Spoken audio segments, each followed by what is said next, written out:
Ayat yang kelima, aku sedang berdoa di kota Yope, tiba-tiba rohku diliputi kuasa ilahi. Dan aku melihat suatu penglihatan, suatu benda terbentuk kain lebar yang bergantung pada keempat sudutnya, diturunkan dari langit sampai di depanku.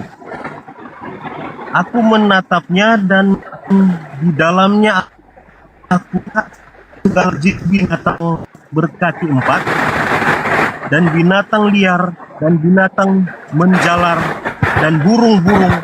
Lalu aku mendengar suara berkata kepadaku, bangunlah, hai Petrus, sembelilah dan makanlah. Tetapi aku berkata, tidak Tuhan, aku tidak Tuhan, sebab belum pernah sesuatu yang haram dan yang tidak tahir masuk ke dalam mulutku. Akan tetapi untuk kedua kalinya suara dari sorga berkata kepadaku, apa yang dinyatakan halal oleh Allah, tidak boleh engkau nyatakan haram. Hal itu terjadi sampai 3 kali, lalu semuanya ditarik kembali ke langit. Ini Pak. Ini dasar kami bahwa semua yang dilihat oleh salah satu murid Yesus kedengaran, Pak. Iya, kedengaran. Jadi disuruh makan. Walaupun di sini tidak ditulis, dicatat secara langsung tentang babi, tetapi ini semua binatang berkaki empat, dia burung, dia binatang yang melata, terbang.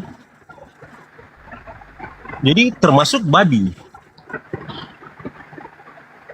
Jadi Oke. Bapak, saya minta penjelasan. Baik. Boleh saya tanggapi, Bang? Boleh. Oke. Kalau kita melihat nih yang pertama di dalam Matius 23 nomor 39, Yesus berkata di tahun 33. Apa kata Yesus? Aku tidak lama lagi berkata-kata dengan kalian, sebab kalian tidak akan melihat aku lagi, sampai kalian berkata, diberkatilah aku yang datang dalam nama Tuhan. Itu yang pertama. Yang kedua, waspadalah kepada penyesat ini tahun 33 yang datang kepadamu memakai namaku dan berkata, akulah Kristus. Mereka akan menyesatkan banyak orang. Kisah para rasul ini tidak diketahui kapan ditulis. Akan tetapi buku pertama daripada Lukas itu terindikasi dituliskan di antara tahun 60-an sampai 63. Artinya buku kedua kemungkinan ditulis di atas tahun itu. Pertanyaannya, ketika Yesus berkata kepada muridnya, engkau tidak akan melihat aku lagi, engkau tidak akan mendengarkan suaraku lagi, selain sampai pada masa di mana engkau akan berkata, diberkatilah aku yang datang dalam nama Bapa. Iya. Siapa yang bisa menjadi saksi bahwa yang datang kepada Lukas atau yang datang kepada Petrus yang diceritakan Lukas ini itu betul-betul Yesus? Begini, pada waktu Matius pasal yang ke-28 itu, ketika Yesus terangkat ke sorga, maka berkatalah Yesus, pergilah kamu, jadikanlah semua bangsa muridku, dan ajarlah mereka, baptislah mereka dalam nama Bapa, Anak, dan Roh Kudus.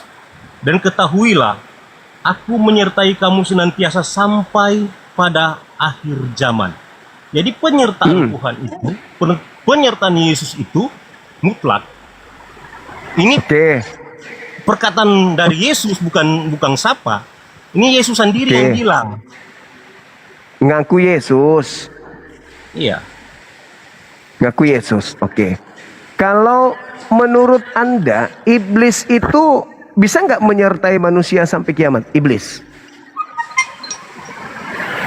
Dulu Pak, saya matikan notifikasi dulu supaya enggak bunyi-bunyi. Iya. Ya, gimana? Iblis apakah juga menyertai manusia sampai kiamat? Begini, Pak. Enggak, jawab aja dulu, Bang. Iblis juga bisa menjelma. Tetapi ini dalam Bukan konteks menjelma. Bukan Petrus menjelma. ini, Bukan menjelma, menyertai manusia sampai akhir zaman, itu betul nggak iblis ini? enggak. Hah? Begini, Pak. Jadi Begini. Yesus itu memberikan kuasa kepada 12 murid ini. Jadi ketika Yesus memberi kuasa kepada murid ini, di dalam Kisah Para Rasul pasal yang kedua itu, mereka ini dipenuhi oleh Roh Kudus dan memberitakan Injil ke seluruh dunia. Artinya Yerusalem, Yudea, Samaria, dan ke ujung bumi. Jadi saya rasa ini keliru, Pak. Kalau oke, baik. Mari kita seorang deteksi ya, Bang ya. Contoh begini, Baik. Pak. Bang Suma Boleh begini. boleh kita. Bang Suma begini. Contoh, Bang Suma ini seorang ahli kitab. Ini contoh ya. Bapak tahu enggak trik iblis itu? Kapan datangnya iblis itu kepada Bapak? Kata Yesus, iblis datang memakai nama Yesus. Ya, ini dikatakan Yesus kepada murid-muridnya supaya mereka waspada. Dan Yesus bilang begini, ujilah setiap roh. Jadi mereka itu tahu persis mana iblis, mana itu roh Tuhan, mana itu malaikat yang dari Tuhan. Oke, bisa dengarkan Karena saya. Yesus sendiri kasih bekal pada orang, tahu membedakan mana tuh jahat, mana tuh nyandak jahat. Nah itu. Oke. Sekarang begini. Yesus mengatakan kepada muridnya, waspadalah kepada iblis yang datang kepadamu memakai namaku dan berkata akulah Kristus. Mereka akan menyesatkan banyak orang. Betul? Bagaimana, Pak? Yesus berkata kepada muridnya, waspadalah kepada penyesat yang datang kepadamu memakai namaku dan berkata akulah Kristus, akulah Mesias. Iblisnya datang mengatasnamakan Yesus, akulah Yesus. Akulah Yesus, akulah Yesus. Betul? Kata Yesus begitu pesannya kepada muridnya, betul? Ya. Memang Yesus berkata demikian karena iblis tahu dia memang adalah Mesias. Jadi berarti iblisnya datang menyamar sebagai siapa? Iblis datang menyamar memakai nama Yesus. Dari mana? Begini, tunggu. Sabar dulu. Anda kan sudah mengakui iblisnya datang menyamar menjadi Yesus. Nah sekarang untuk membedakan bahwa ini adalah iblis, ini adalah ajaran Yesus yang asli, ini adalah ajaran Yesus yang iblis, itu gimana cara membedakannya? Nah, ini yang saya katakan tadi, Pak. Petrus ini adalah salah satu murid terdekat dengan Yesus. Dan dia, saya ulang lagi, Kisah Para Rasul 2 katakan dia telah dipenuhi oleh roh. Sekarang gini, kan Yesus mengatakan kepada Petrus, waspadalah kepada iblis yang datang kepadamu. Berarti iblis datang kepada Petrus memakai nama Yesus, betul? Iya, Pak, tapi apa dalilnya? Apa dalilnya? Coba Bapak katakan kalau ini betul-betul ayat ini benar-benar iblis. Makanya memang Yesus pernah katakan demikian. Seandainya coba begini. Makanya begini, Pak, untuk Astagfirullahaladzim. Saya bingung. Bapak berikan ilustrasi seperti ini. Contoh misalnya begini. Coba ini minta maaf ya. Ini kan orang ini cuma mau timba ilmu. Apa yang tidak ada apa kita, ada apa Bapak ya toh? Apa yang tidak ada apa Bapak mungkin ada apa kita. Ini logat nado ini, kita gunakan logat nado ini. Saya kasih contoh, apa dalil Bapak ketika Nabi Muhammad itu mendapat satu ilham di dalam satu gua itu dia, apakah itu dari Tuhan atau iblis? Bagaimana Bapak? Yesus tidak pernah mengatakan bahwa penyesat itu datang memakai nama Nabi Muhammad. Ya. Yesus, jangan ke situ, jangan ke situ abangku, jangan ke situ. Yesus mengatakan penyesat itu tidak mau mendengarkan orang bicara, tapi bahlul. Pak, bisa dengar saya? Saya mau tanya dulu, bisa Bapak. Dengar saya nggak? Setelah saya mendengarkan Anda ngomong, bisa nggak Anda mendengarkan saya? Nah, jangan seperti babi, seruduk aja nggak pernah diam. Dengarkan saya, Bang, dengarkan. Yesus berkata, waspadalah kepada iblis yang datang kepadamu memakai namaku. Berarti iblisnya datang mengaku Yesus. Iblis itu muncul, aku Yesus, kata iblisnya, kan gitu.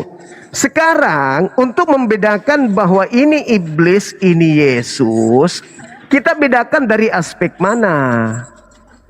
Sedangkan yang datang kepada orang-orang yang Anda katakan Petrus, Paulus, itu cuma berupa suara. Sekarang untuk membedakan ajaran Yesus yang asli dengan ajaran iblis yang mengaku Yesus, itu kita lihat dari ajarannya, bukan? Betul? Nah, Yesus yang asli ketika dia masih mengajar di tengah-tengah kaumnya Bani Israel, seluruh ajarannya mengantarkan muridnya menjadi Yahudi, Yudaism, tidak makan babi, bersunat, menyembah kepada Tuhannya Abraham. Lalu kemudian mereka ke sinagoge, tidak menjadi Kristen, tidak Natalan, tidak menyembah Yesus, tidak makan babi. Sedangkan Yesus yang lain yang datang kepada murid-muridnya itu mengajarkan menjadi Kristen. Ada nggak Yesus yang asli mengajarkan makan babi? Itu aja dulu. Ketika Yesus masih bersama muridnya, ada nggak dia mengajarkan babi? Ada nggak dia mengajarkan ke gereja? Ada nggak dia mengajarkan tidak bersunat? Ada nggak dia mengajarkan menyembah dirinya? Ada nggak mengajarkan muridnya ke gereja ibadah minggu? Ada nggak? Tidak ada. Berarti dia mengajarkan sesuatu yang bertentangan dengan ajaran Yesus yang asli, meskipun mengaku Yesus, akulah Yesus, akulah Yesus, tapi bertentangan ajarannya, itulah si palsu itu. Itulah yang Anda ikuti hari ini. Makanya orang Yahudi dan orang Kristen itu berbeda, laksana langit dan bumi. Satu pengikut Yesus asli, satunya pengikut Yesus palsu. Itulah yang keluar dari kubur yang palsu itu, yang mengajarkan kalian menyembah kepada Yesus, makan babi, tidak bersunat, ibadah minggu, ngumpul perpuluhan dan seterusnya. Itu, Bang. Seperti itu. Ini kan, boleh. Pak, ini kan silakan. Ini kan kita bicara. Dari mana? Sebentar. Satu-satu dulu. Sebentar, Bang Paulus ini, abangku. Gantian ya ngomongnya sama Bang Nuke ini ya, biar enggak. Gimana ya? Saya mute dulu aja gitu ya. Saya mute dulu aja ya. Boleh. Siap. Oke, lanjut Gurunda. Kalau nanti misal ini udah mentok, Gurunda kita lempar ke dia ya, Gurunda ya. Boleh. Nah, silakan coba. Siapa yang mengajarkan saudara Revi ke gereja hari Minggu, makan babi, tidak bersunat, menyembah sosok Yesus yang keluar dari kubur? Itu yang ngajarin siapa? Gimana, Pak? Yang mengajarkan Anda menyembah Yesus, menyembah kepada makhluk yang keluar dari kubur, makan babi, tidak bersunat, ibadah minggu, Natalan dan seterusnya, itu siapa yang ngajarin itu? Jadi seperti apa yang didebatkan tadi, bahwa saya menyembah Yesus karena dia adalah Tuhan. Ya, yang ngajarin Anda siapa? Alkitab. Berarti ajaran-ajaran yang muncul setelah Yesus asli tak ada di bumi. Makasih. Terima kasih. Nah, itulah yang Yesus katakan kepada muridnya agar waspada kepada Yesus yang palsu. Ya, silakan. Kami menyembah Yesus karena kami punya dasar.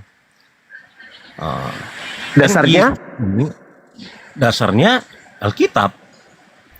Iya. Ada banyak ayat-ayat yang mendukung. Yesus kenal kitab Anda enggak? Kenal. Masa dia Di yang mana firman? Yesus pernah? Oke. Dia adalah firman.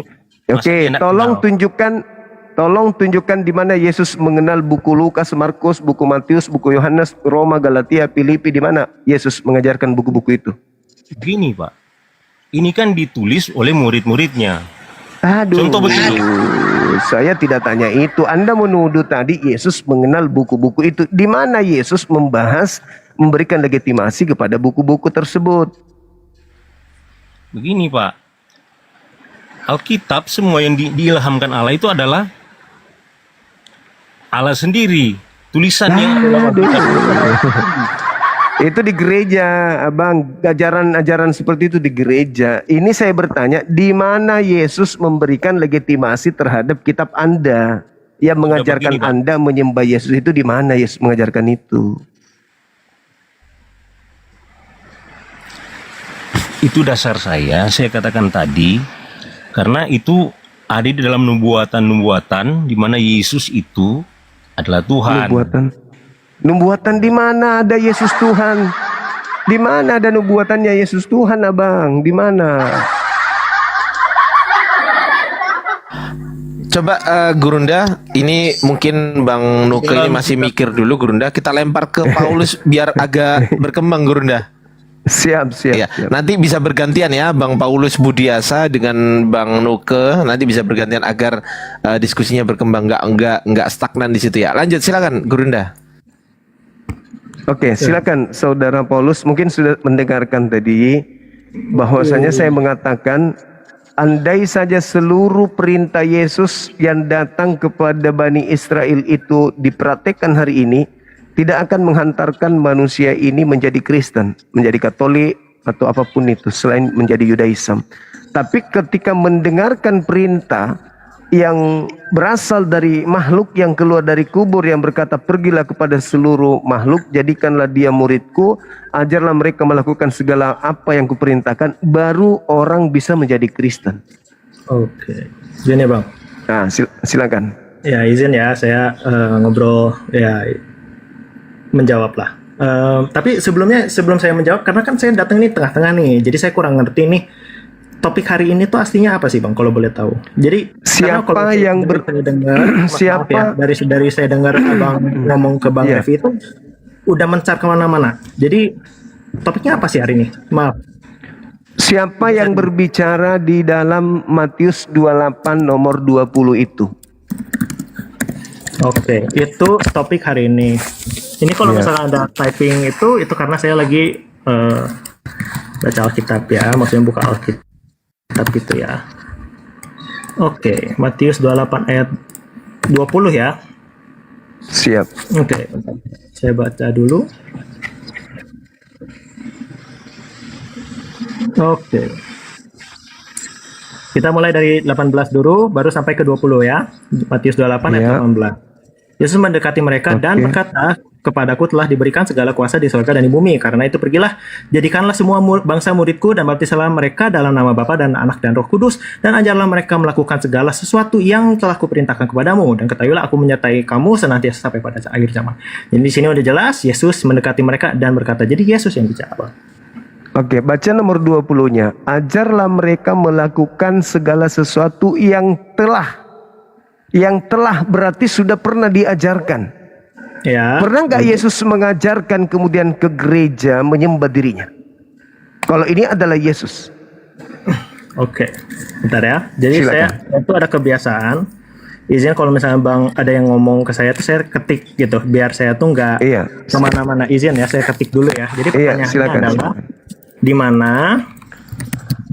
Kan dia mengatakan yang telah aku ajarkan. Berarti kalau dia adalah Yesus asli, apa yang dilakoni hari ini oleh Kristen itu semuanya sudah pernah diajarkan sebelum dia keluar dari kubur. betul? Nah, Iya. sekarang di mana Yesus mengajarkan untuk bersekutu di sebuah gedung menuhankan dirinya? Di mana itu Yesus pernah mengajarkan itu? Karena dia mengatakan telah kuajarkan. Silakan. Oke, Bang. Asumsi ini, pertanyaan itu tuh mengasumsi bahwa gereja itu ada gereja ketika Yesus hidup. Secara historis itu salah. Jadi kalau misalnya kita ngomong ini saya secara intelijen jujur aja gitu. Apakah Yesus mengajarkan kita untuk ke gereja, ke sebuah gunung untuk menyembah Dia seperti kita sekarang hari Minggu? Tidak ada, karena kekristenan itu agama tentang Yesus. Jadi kalau misalkan kita ngomong gereja, Yesus juga bilang ya. Bentar ya, saya izin dulu. Cari dulu di ayatnya di mana, bentar. Oke, Matius 16 ayat 18, di atas batu karang ini aku membangun jemaatku atau gerejaku, ya. Jadi maksudnya Yesus itu, dan di Alkitab sering mengatakan bahwa gereja itu bukan gedung. Gereja itu bukan hanya gedung. Gereja itu kita. Yang saya maksud gedung, Bang. Bang, saya kemudian menjawab yang Anda bilang. Apakah Yesus mengajarkan kita ke gereja menyembah Dia di dalam gedung? Enggak, karena let's be fair, gedungnya belum ada. Enggak. Karena gedungnya belum ada, ya. Kedua, berarti enggak ya. Pertanyaan, tapi bentar dulu Bang, saya kan belum selesai. Di atas batu karang ini aku membangun jemaatku. Jadi di gereja itu, di kekristenan kita selalu belajar bahwa gereja itu bukan hanya gedung, melainkan kita sendiri, kita adalah bait Allah. Bait Allah itu maksudnya jagalah diri sendiri. Silakan aja dengan asumsi iman Anda. Bukan asumsi, Sekarang bukan asumsi, ini ada di Alkitab. Saya loh. tanggapi. Ini ada di Saya Alkitab, tanggapi. bukan asumsi loh. Oke, boleh nggak saya tanggapi? lanjut. Itu memang Jangan kesurupan ya. Ini bukan gereja ya. Saya bukan orang Kristen. Bukan.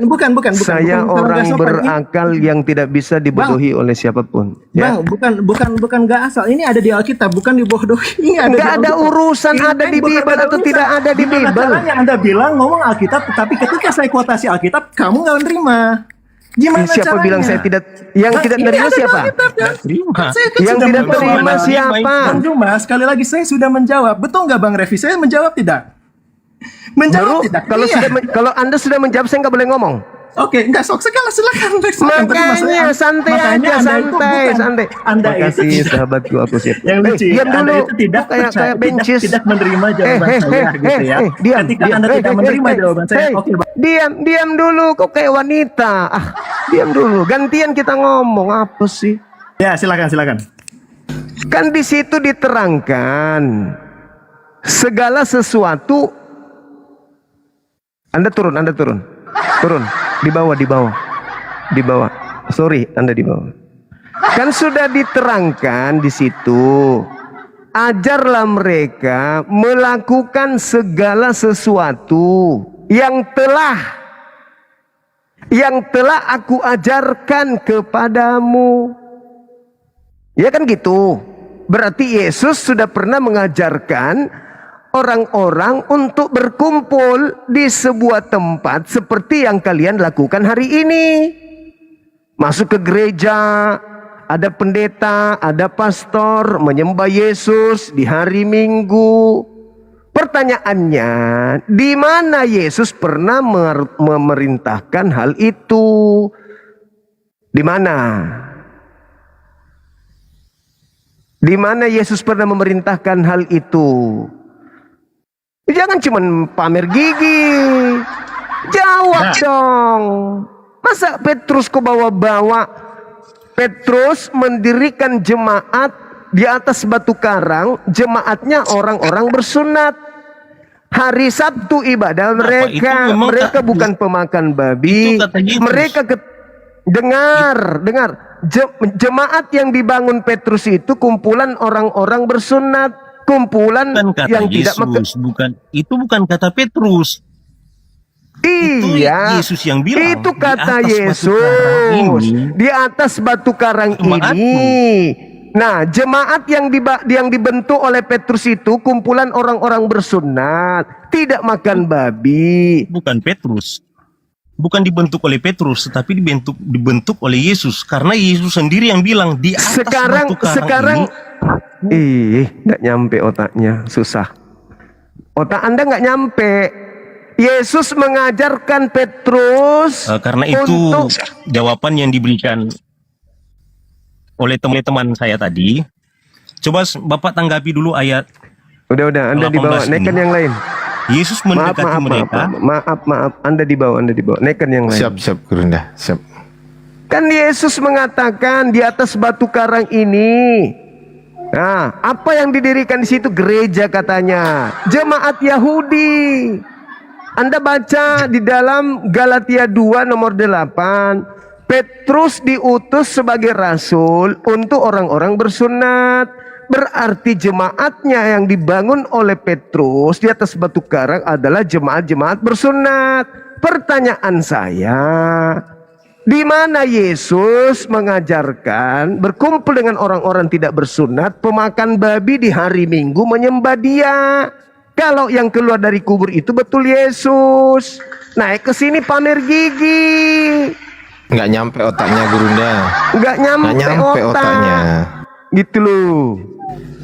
Kalian menjual ajaran Kristen hari ini, masuk ke gereja, makan babi, berkumpul dengan orang yang suka pelihara kulup, ibadah minggu, parahnya menyembah Yesus. Di mana Yesus pernah mengajarkan itu? Jangan ketawa kalau menjelaskan gitu loh. Udah bodoh bahlul. Ada nggak Yesus mengajarkan agama Kristen seperti yang kalian praktekkan hari ini? Ada nggak? Nggak ada. Berarti beda. Yang keluar dari kubur ini bukan Yesus. Begitu. Saya turunkan karena cengengesannya itu seakan-akan pintar tapi bodoh bahlul. Nanti ku maki di sini kan nggak enak. Betul. Mending Gurunda. turun. Betul. Aku maki nanti. Kalau pintar nggak apa-apa. Ini sudah bodoh bahlul lagi. Terus nyerocos terus lagi nggak mau diem. Nggak mau diam. Di kopal kita pula tuh dia kayak gitu. Oke, kita sapa dulu Gurunda ya. Halo Ya, Bang Mike War ya, sama Bang Al monitor. Yes, selamat malam, Bang. Kristen Islam. Kristen. Oke, Bang Al Kristen Islam. Kristen, Bang. Oke, baik. Open cam ya. Kalau mau diskusi sama guru kita harus open cam ya. Gimana caranya? Oke. Silakan Bang Al, dibuka kameranya. Bang, sepertinya TikToknya tidak mumpuni secara follower untuk on cam, Bang. Oh iya, kalau yang ini belum bisa open cam teman-teman. Gimana Gurunda? Yang ini kalau memang belum mencukupi followersnya, bukan berarti nggak mau ya, tapi belum bisa Gurunda. Gimana Gurunda? Saya pikir Ya, pasti saya ikut Bang. aja. Iya. Ya nggak apa-apa lah ya, lanjut aja karena semakin malam semakin tipis otenya Gurunda. Jadi kalau yang sudah bisa open cam seperti Bang Al ini harus open cam ini. Silakan Bang Al open cam. Bang Mike silakan dilanjut sambil menunggu Bang Al. Silakan Bang Mike. Oke. Gimana Bang Juma? Iya. Siapa yang berbicara di Matius 28:20 ini? Pergilah, ajarlah mereka melakukan segala sesuatu yang telah aku perintahkan kepadamu. Itu siapa? Baik Bang Juma, terima kasih. Menurut teks Silakan. yang kita baca, di situ jelas bahwa kalimat Yesus sendirilah yang mengatakannya. Nah, di antara ajarannya itu yang kalian praktekkan sekarang, makan babi. Baik, tadi saya juga sudah mendengar beberapa perbincangan Bang Zuma dengan orang-orang yang sebelumnya tentang harus beribadah ke gedung, betul ya Bang Zuma ya? Iya. Dan juga makan babi. Iya, jadi mungkin secara terang-terangan Bible tidak menjelaskan bahwa adanya perintah Yesus bahwa harus datang ke sebuah gedung untuk berkumpul dan melakukan seperti kebiasaan yang sekarang ini. Tetapi hal itu dilakukan sekarang ini berdasarkan teladan Yesus ketika dia datang menjadi manusia.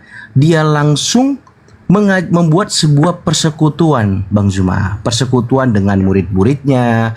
Di sanalah terjadi persekutuan-persekutuan yang pada akhirnya diikuti oleh para rasul, sehingga persekutuan-persekutuan itulah yang sampai saat ini diteladani oleh orang Kristen. Begitu Bang Zuma. yang telah kuajarkan.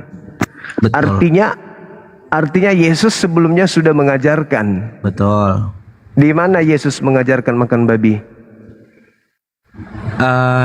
Mungkin secara terang-terangan Yesus tidak mengajarkan Kok mungkin? Kok ini kan sesuatu yang sudah diajarkan? Berarti ada, bukan mungkin. Oke, Yang baik, telah saya ganti. kuajarkan, berarti sudah pernah diajarkan. Nah, di mana Yesus pernah mengajarkan makan babi? Bang, oke baik, saya akan coba jelaskan dengan bahasa yang lebih baik Bang Zuma ya. Yesus tidak ada mengajarkan untuk orang Kristen makan babi, tetapi kita juga harus adil menilai membaca Bible. Tidak ada larangan yang secara keras bahwa orang Kristen tidak boleh makan babi oleh Yesus itu sendiri, Bang Zuma. Yang telah kuajarkan, berarti sudah diajarkan. Kalau itu memang Yesus. Nah, di mana Yesus pernah mengajarkan makan babi? Telah kuajarkan makan babi. Di mana? Tidak ada, Bang Zuma. Tidak ada. Berarti ini bukan Yesus. Begini, boleh saya respon? Bukan Yesus ini. Bukan Oke, Yesus. saya menghargai penilaian Bang Zuma kok. Lanjut Bang. Silakan. Boleh saya bicara? Iya. Iya. Perihal tentang makan babi bukanlah hal yang paling fundamental dalam iman kekristenan ataupun Bible itu sendiri. Bukan masalah itu yang kita bahas. Ini siapa yang keluar dari kubur, itu yang kita bahas. Bukan masalah iman Kristen. Iman Kristen mengikuti perintah yang keluar dari kubur. Apa yang dibisikkan oleh makhluk ini, itu yang kalian lakukan. Apa yang diinginkan makhluk ini, itu yang kalian lakukan, praktekkan hari ini. Oke. Nah, supaya kita mendeteksi bahwa ini Yesus atau bukan, kita harus tahu ketika dia mengatakan yang telah aku ajarkan. Ada Baik. enggak Yesus mengajarkan makan babi? Baik Bang Zuma. Sebelum dia berucap begitu, Baik, yang saya telah aku ajarkan. Nah, silakan. Mudah-mudahan paham. Iya, saya paham Bang Zuma.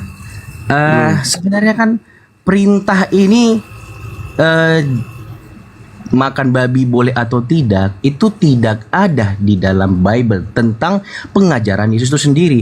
Samalah halnya kayak apakah ada perintah larangan ataupun memperbolehkan untuk orang mandi ataupun merayakan hari ulang tahun? Ini mendeteksi makhluk yang keluar dari kubur ini Yesus atau bukan? Bang, kalau Bukan kita yang bicara lain. tentang pribadi Yesus yang kita bicarakan di sini, menurut kepercayaan saya, teks yang saya baca ini adalah kalimat Yesus. Lalu Bang Zuma mencoba memperdalam teks ini dengan pengajaran-pengajaran Yesus Di yang mana? mengajarkan kepadamu, katanya kan Di tadi. mana Yesus pernah mengajarkan? Kan Yesus berkata segala firman yang engkau berikan telah aku sampaikan. Telah. Berarti Yesus kalau yang keluar dari kubur ini betul adalah dirinya. Berarti Yesus setelah menyampaikan segala firman, Yesus juga telah mengajarkan halalkan babi. Di mana Yesus menghalalkan babi? Di mana Yesus mengajarkan pengikutnya makan babi? Tidak ada, tidak ada. Nah, tidak ada. Berarti yang keluar dari kubur bukan Yesus. Bagaimana abang menyimpulkan bahwa itu bukan Yesus? Hanya karena Karena perihal tidak makan babi? karena Yesus tidak pernah mengajarkan muridnya makan babi. Tapi nggak semua orang kan makan babi orang Kristen ya. Bukan Kristen yang kita bahas ini. Oknum yang keluar dari kubur ini yang sedang kita bahas. Apakah dia Yesus atau bukan? Ajarlah mereka melakukan segala sesuatu yang telah aku ajarkan. Pernah nggak aku mengajarkan kalian makan babi? Nggak pernah dong. Nah, Tidak pernah. ini mengajarkan makan babi. Berarti itu bukan Yesus. Siapa yang ngajarkan? Paulus. Di mana bang mengajarkannya? Kolose 2 nomor 16 Anda baca. Coba saya baca sebentar, bang. bang ya. Nah, silakan Anda baca, silakan. Ya. Ayat 16. 16. Coba baca. Karena itu janganlah Begitu. kamu biarkan orang menghukum kamu mengenai makanan dan minuman atau mengenai hari raya, bulan baru maupun hari Sabat. Nah, Bagaimana Bang Zuma mengartikan ini? Ya, dari mana Paulus mendapatkan materi itu? Ketika dia mengatakan segala sesuatu bagiku halal, segala sesuatu boleh untukku boleh. Siapa yang mengajarkan Paulus ajaran ini? Bukankah dia mengatakan bahwa dia menerima Injil dari Yesus yang bukan manusia? Nah, Berarti yang datang kepada Paulus mengajarkan ini itu adalah bukan Yesus, karena memang dia sudah akui di Galatia 1 nomor 1, Galatia 1 nomor 11 12, aku menjadi rasul bukan manusia yang menyuruh aku jadi rasul, tetapi Yesus. Aku menerima Injil bukan dari manusia, bukan manusia mengajarkan aku Injil, tetapi Yesus. Bagaimana ceritanya Yesus bukan manusia? Berarti ketika yang datang kepadanya mengaku Yesus Kristus dan bukan manusia, berarti Yesus Kristus yang tidak pernah diurapi. Yesus Kristus yang tidak pernah diurapi itu adalah Yesus palsu. Saya pikir apabila kita membicarakan pertama tadi ayat mana tadi? Matius 28. Matius 28 nomor 20. Ya, Bang Zuma mencoba mengkaitkan di Kolose 2 tadi Bang Zuma ya. Saya Hari ini kan kalian makan babi, betul? betul Bang. Tidak perlu cari dalil kalau begitu. Kami makan babi kok, tapi Paulus juga tadi kalimatnya nggak ada yang gimana-gimana rasanya. Nah sekarang yang mengajarkan kalian makan babi siapa? Tidak ada. Tidak ada. Menurut kalian tidak ada? Tidak ada. Tidak ada. Tidak ada Bang. Kalau Anda membaca Efesus 2 nomor 15, bukan itu? Coba Masih bentar Bang, belum? saya baca ya. Efesus. Silakan. Efesus 2 nomor 15. Ya, Efesus 2 ayat 15. Apa itu? Sebab dengan matinya sebagai manusia, ia telah membatalkan hukum Taurat dengan segala perintah dan ketentuannya untuk menciptakan keduanya menjadi satu manusia baru di dalam dirinya, dengan itu mengadakan damai sejahtera. Boleh nggak Abang kasih penjelasan atau komentar kenapa Abang mengutip Efesus 2 ini Bang sebagai Dia mengatakan dengan matinya Yesus, Yesus telah membatalkan hukum Taurat beserta segala ketentuan, ketetapan, perintah yang ada di dalamnya. Betul nggak? Oke, lalu Kan perintahnya jangan makan babi. Masih berlaku nggak itu menurut Paulus? makan babi. Oh, dari ayat yang tadi nih, Matius 2. Ya, kalau itu secara 2. ini Efesus 2 itu sudah dibatalkan. Batal. Ya. Sudah selesai kan? Nah sekarang ada nggak Yesus mengajarkan bahwasanya haramnya babi itu sudah batal? Ada nggak Yesus mengajarkan itu? Haramnya babi sudah batal. Iya. Jadi perkara babi aja nih Bang. Sebenarnya. Tunggu Bang Zuma. Loh, bukan masalah perkara babi. Ini sudah ketahuan bahwa yang keluar dari kubur yang kalian ibadahi hari Minggu itu bukan Yesus. Alasannya hanya karena perkara makan dan tidak makan. Anda coba lihat tadi. Oke. Ajarlah mereka melakukan segala sesuatu yang telah aku ajarkan kepadamu. Kita lihat Kristen hari ini. Makan babi, tidak bersunat, ibadah minggu, masuk ke gereja, berkumpul dengan orang-orang yang tidak bersunat dan pemakan babi, terus menyembah kepada Yesus Kristus. Ada Yesus mengajarkan itu? Belum lagi Natalan, belum lagi mengajarkan buku Lukas, Markus, Matius, Roma, Galatia dan seterusnya. Ada nggak Yesus mengajarkan itu? Baik Bang Zuma. Karena katanya ajarlah mereka melakukan apa yang telah kuperintahkan. Baik. Ada Yesus pernah memerintahkan itu? Baik. Tidak ada. Baik Bang Zuma. Saya setuju dengan kalimat Bang Zuma yang mengatakan bahwa tidak ada perintah untuk makan babi ataupun tidak makan babi yang Yesus ajarkan. Tetapi kalau kita memperhatikan konteks secara utuh Bang Zuma, selama Yesus datang ke dunia, itu dia tidak banyak bicara tentang babi dengan murid-muridnya. Dia banyak tentang pembicaraan tentang siapa identitas dirinya, tentang pemberitaan Injil, pengorbanan, kerelaan. Jadi Bang Zuma, Bagaimana Yesus mau berbicara babi sementara babi itu makanan haram yang sudah mutlak haram bagi mereka? Itu bukan hal baru. Dari sejak Nabi Musa 1400 tahun sebelum dia, seluruh pengikut Bani Israel sudah tidak makan babi. Tiba-tiba Yesus datang membahas babi. Yesus hanya mengatakan dalam Matius 5 nomor 19, barang siapa yang meniadakan Taurat meskipun yang paling terkecil dan mengajarkan kepada orang lain, maka dia akan menempati tempat terhina di dalam kerajaan langit. Tetapi Bang Zuma lupa bahwa Kristus yang kami percayai telah menyelesaikan semua kutukan dosa kegagalan kami dalam melakukan hukum Taurat. atas kayu salib. Begini Bang Zuma, Bang Zuma tidak boleh mengartikan Efesus 2 sebagai itu tentang makan babi. Penekanan Iya, yang diberikan di dalam saudaraku, teks saya itu, Bang tidak Zuma. tanya terkait kalian dalam hal ini, enggak. Yang saya pertanyakan adalah Yesus asli, saya katakan gitu ya, Yesus asli mengajarkan barang siapa yang meniadakan Taurat, meskipun yang paling terkecil, lalu mengajarkan kepada orang lain, maka dia akan menempati tempat yang paling hina di dalam kerajaan langit. Itu perkataan Yesus. Barang siapapun itu. Pertanyaannya, apakah Kristen meniadakan hukum Taurat meskipun yang paling terkecil? Jawab. Gimana? Apakah Kristen meniadakan hukum Taurat meskipun yang paling terkecil? Kristen tidak pernah meniadakan satupun hukum Taurat. Kenapa makan babi? Kenapa Karena ibadah tidak- minggu? karena- Kenapa menyembah Yesus? Kenapa kami menyembah Yesus? Itu Ada perintahnya di Taurat. Begini Bang Zuma, kalau kita patokan abang terus memaksakan Taurat menunjukkan kepada perjanjian lama terus. Kan Yesus yang mengatakan itu. Barang siapa yang meniadakan.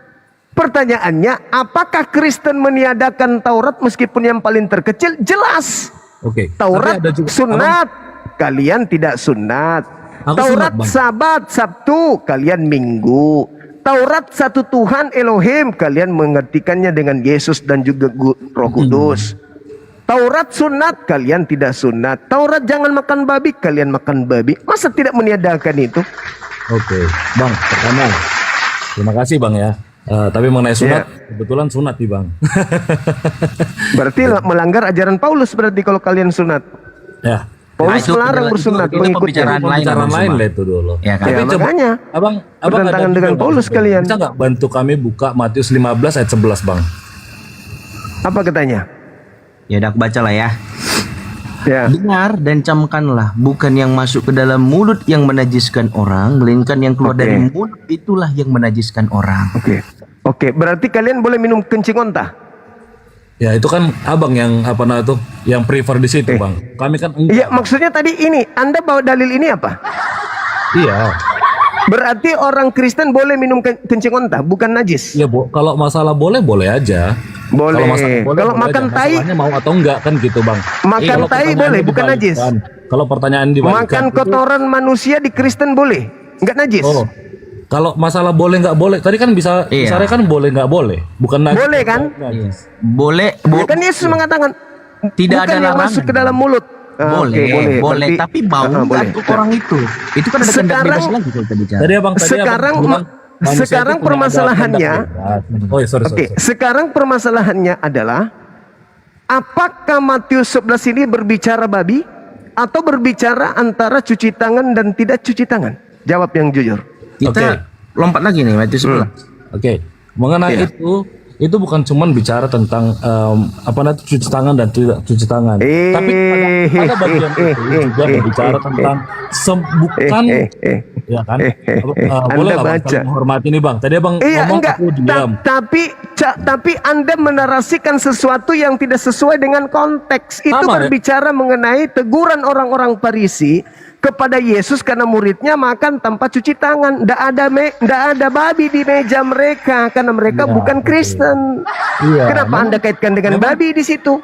Memang tidak ada apa namanya itu, memang tidak ada larangan, tidak ada bukan apa bilangnya ya, tidak ada satu bagian yang menyebutkan boleh makan babi dan tidak boleh makan babi di bagian ini. Tapi di bagian itu bicara tentang bukan yang masuk dalam mulut yang menajiskan orang. Itu berarti babi masuk dalam mulut nggak Bang? Abang dari tadi bicara Itu- tentang itu abang bicara kan dari tadi ditegur tentang kehendak bebas. Itu berbicara mengenai cuci tangan atau tidak cuci tangan. Itu bukan berbicara mengenai haramnya babi. Ini berbicara mengenai najis. Bedakan najis dengan haram. Haram ya haram, najis beda. Ini berbicara mengenai kenajisan, bukan berbicara mengenai keharaman. Dan itu tidak sedang membahas tentang babi. Masakan dia tiba-tiba saja Yesus mengharamkan babi yang mana mereka menghalalkan, yang mana mereka sudah 1400 tahun sudah diharamkan makan babi itu. Bahkan diancam mereka dalam Yesaya 66 nomor 17 18, siapapun yang makan babi akan dibakar habis oleh Elohim. Masa mereka mau tiba-tiba Gimana? menghalalkan? Yesaya berapa? Yesaya berapa? Yesaya 66 Yesaya. nomor 17 18. Bagaimana mungkin makanan yang haram tiba-tiba menjadi makanan mereka hanya gara-gara ditegur cuci tangan atau tidak cuci tangan? Kan tidak nyambung. Kalian melarikan ke babi karena kalian mengikuti perintah makhluk yang keluar dari kubur itu. Jadi abang percayanya Yesus itu keluar dari kubur juga gak bang? Enggak, Yesus bukan dia yang disalib. Oh jadi bukan orang yang disalib gitu ya? Beda, yang disalib itu bukan Yesus. Siapa bang? Orang yang dikutuk Elohim karena menerima suap. Oke. Dalilnya? Dalilnya? Ulangan 27 nomor 25. Ulangan. Enggak, itu Coba. apakah itu berarti ketika bicara ulangan itu make sure abang pastikan bahwa yang disalib itu adalah orang yang dikutuk itu bang? Betul. Siapa Ada lagi? satu ayat juga yang dibilang dialah orang Yesus menjadi terkutuk karena dosa-dosa dan pelanggaran kita bang. Itu ajaran yang muncul setelah tragedi penyaliban. Oke, baik. Ada ini saudara-saudara, Baik. dasar pijakan orang Yahudi ingin menyalib Yesus itu karena faktor politik, bukan karena menebus dosa. Gak ada hubungannya. Baik Bang Zuma. Baik. Tapi saya coba sedikit bertanggapan ya Bang Zuma ya. Bang Zuma boleh tanggapin ya. Silakan. Bang Zuma beberapa kali coba memakai Bible untuk mendukung argumennya. Tetapi ketika kami mendukung argumen kami dengan menggunakan Bible, tapi abang langsung berasumsi bahwa itu bukan ini dan segala macamnya, ya kan? Berarti dalil yang abang coba gunakan dengan memakai Bible untuk melawan argumen-argumen kami bisa juga lontarkan kalimat itu, Bang Zuma. Artinya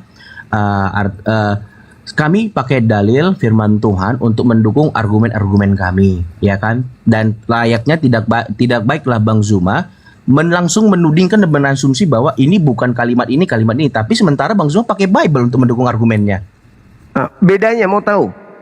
Bedanya, saya tahu Bible itu bukan firman Tuhan. Satu, saya tahu Bible itu adalah kumpulan cerita-cerita yang dikumpulkan oleh wartawan, disusun oleh wartawan, kemudian dijadikan sebagai kitab suci oleh orang-orang Katolik dan penerusnya. Ketiga, saya tahu Yesus tidak pernah tahu tentang kitab itu. Yang keempat, yang ada di dalam Bible itu adalah cerita yang dikumpulkan dari tempo ke tempo, dari masa ke masa, dari Yesus dengan muridnya, Yesus dengan orang-orang Yahudi, dengan musuhnya, dan seterusnya. Mereka catat.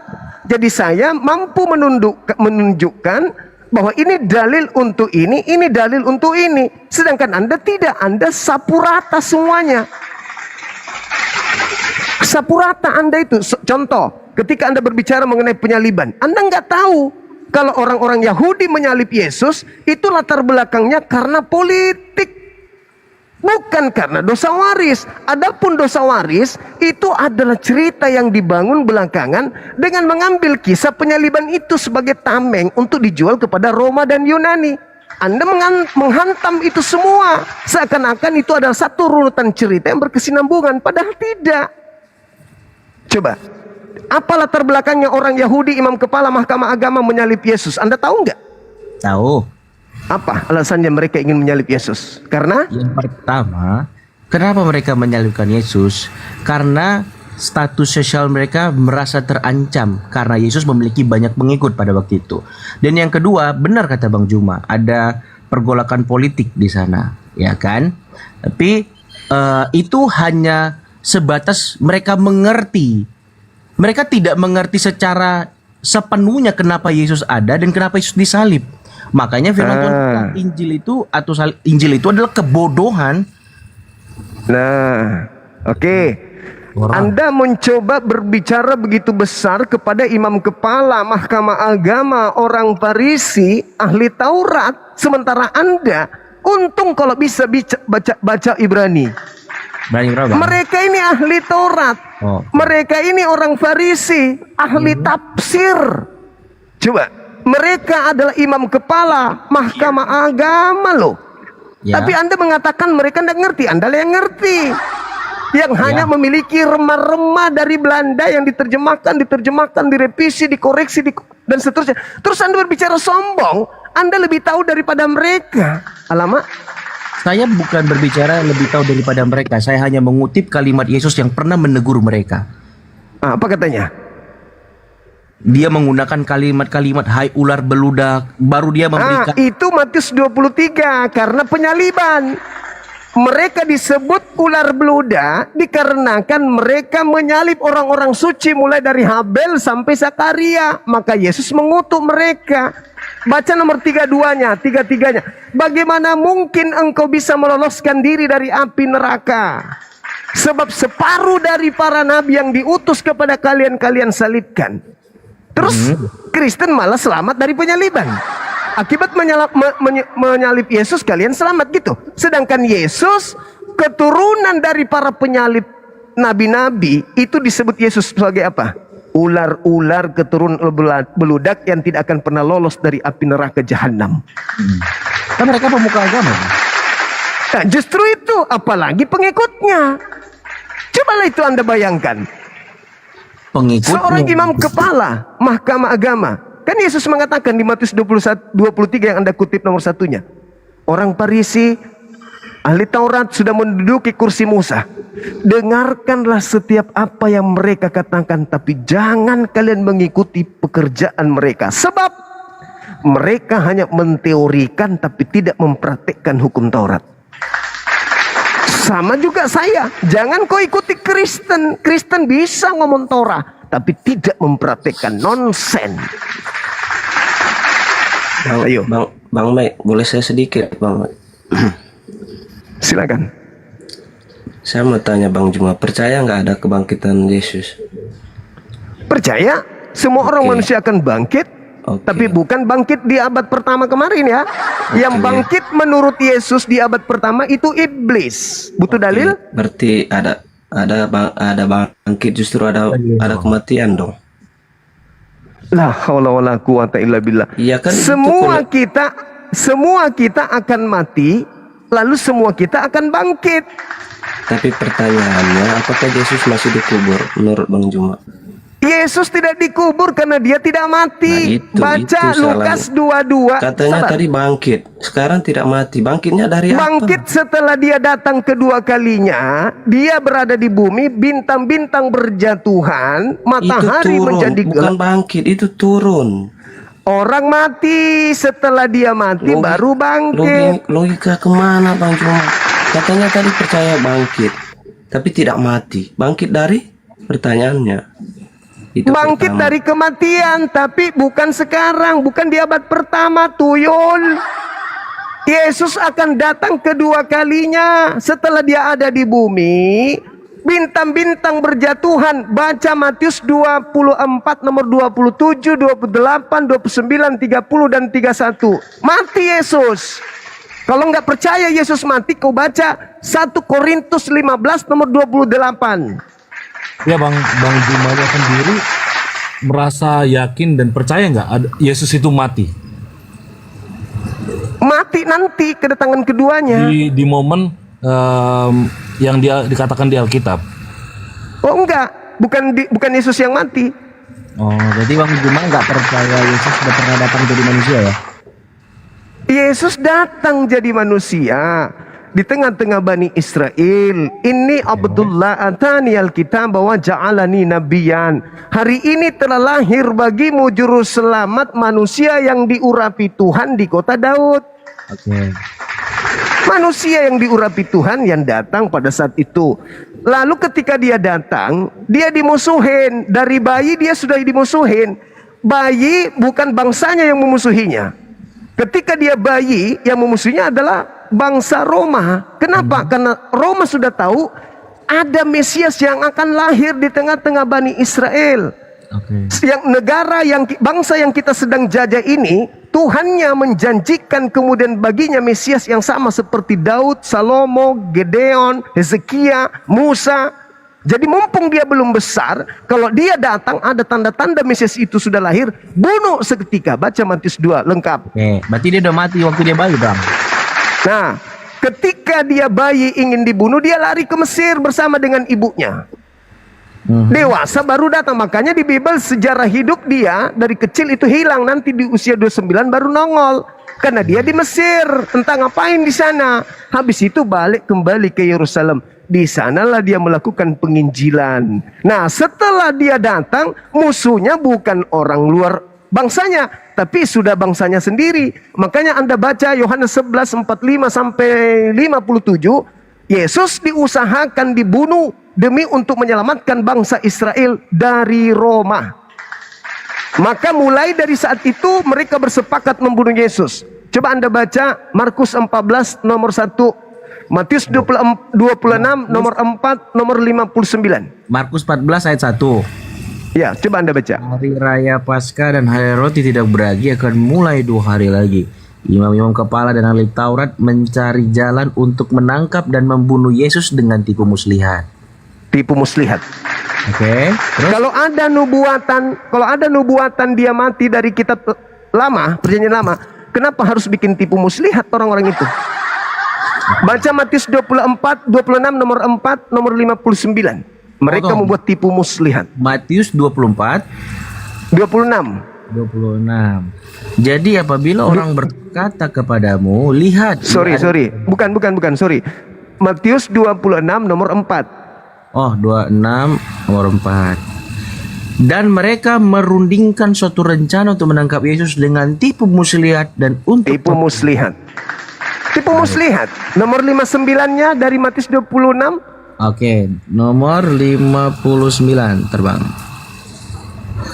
Imam-imam kepala malah seluruh mahkamah agama mencari kesaksian palsu terhadap Yesus supaya ia dapat dihukum mati. Oke. Apa yang menyebabkan demikian? Bacalah Matius Yohanes 11 45 sampai 57. Golnya di situ. Yohanes 11 45 sampai 57. Coba Anda baca pelan-pelan aja. Oke, Bang. Banyak di antara orang-orang Yahudi yang datang melawat Maria dan yang menyaksikan sendiri apa yang telah dibuat Yesus percaya kepadanya. Tetapi ada yang pergi kepada orang-orang Farisi dan menceritakan kepada mereka apa yang telah dibuat Yesus itu. Lalu imam-imam kepala dan orang-orang Farisi memanggil mahkamah agama untuk berkumpul dan mereka berkata, apakah yang harus kita buat? Sebab orang itu membuat banyak mujizat. Apabila kita biarkan dia, maka semua orang akan percaya kepadanya. Dan orang-orang Roma akan datang dan akan merampas tempat suci kita serta bangsa kita. Tetapi seorang di antara mereka, yaitu Kayafas imam besar pada tahun itu, berkata kepada mereka, kamu tidak tahu apa-apa dan kamu tidak insaf, bahwa lebih berguna bagimu jika satu orang mati untuk bangsa kita daripada seluruh bangsa kita ini binasa. Maka terus. Hal itu dikatakannya bukan dari dirinya sendiri, tetapi sebagai imam besar pada tahun itu ia bernubuat bahwa Yesus akan mati untuk bangsa itu.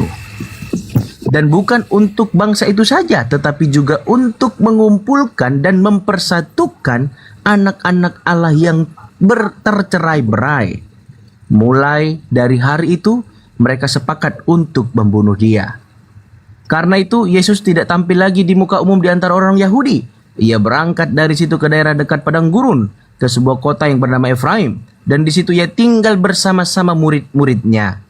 Pada waktu itu, hari raya Paskah orang Yahudi sudah dekat, dan banyak orang dari negeri itu berangkat ke Yerusalem untuk menyucikan diri sebelum Paskah itu.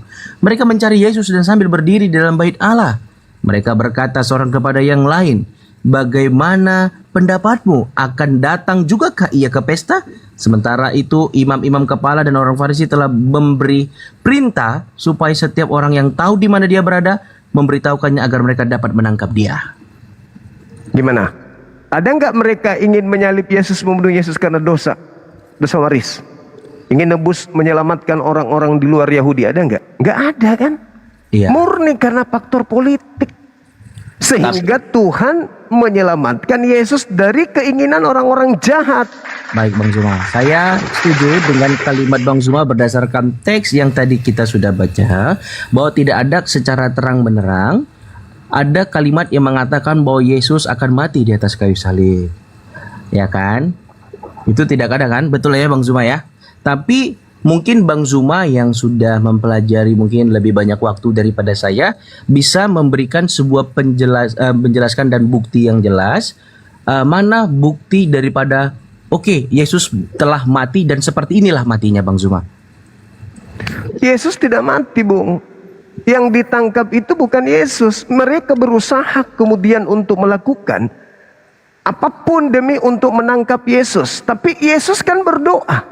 Bapak, coba baca Lukas 22 nomor 33, 44 itu.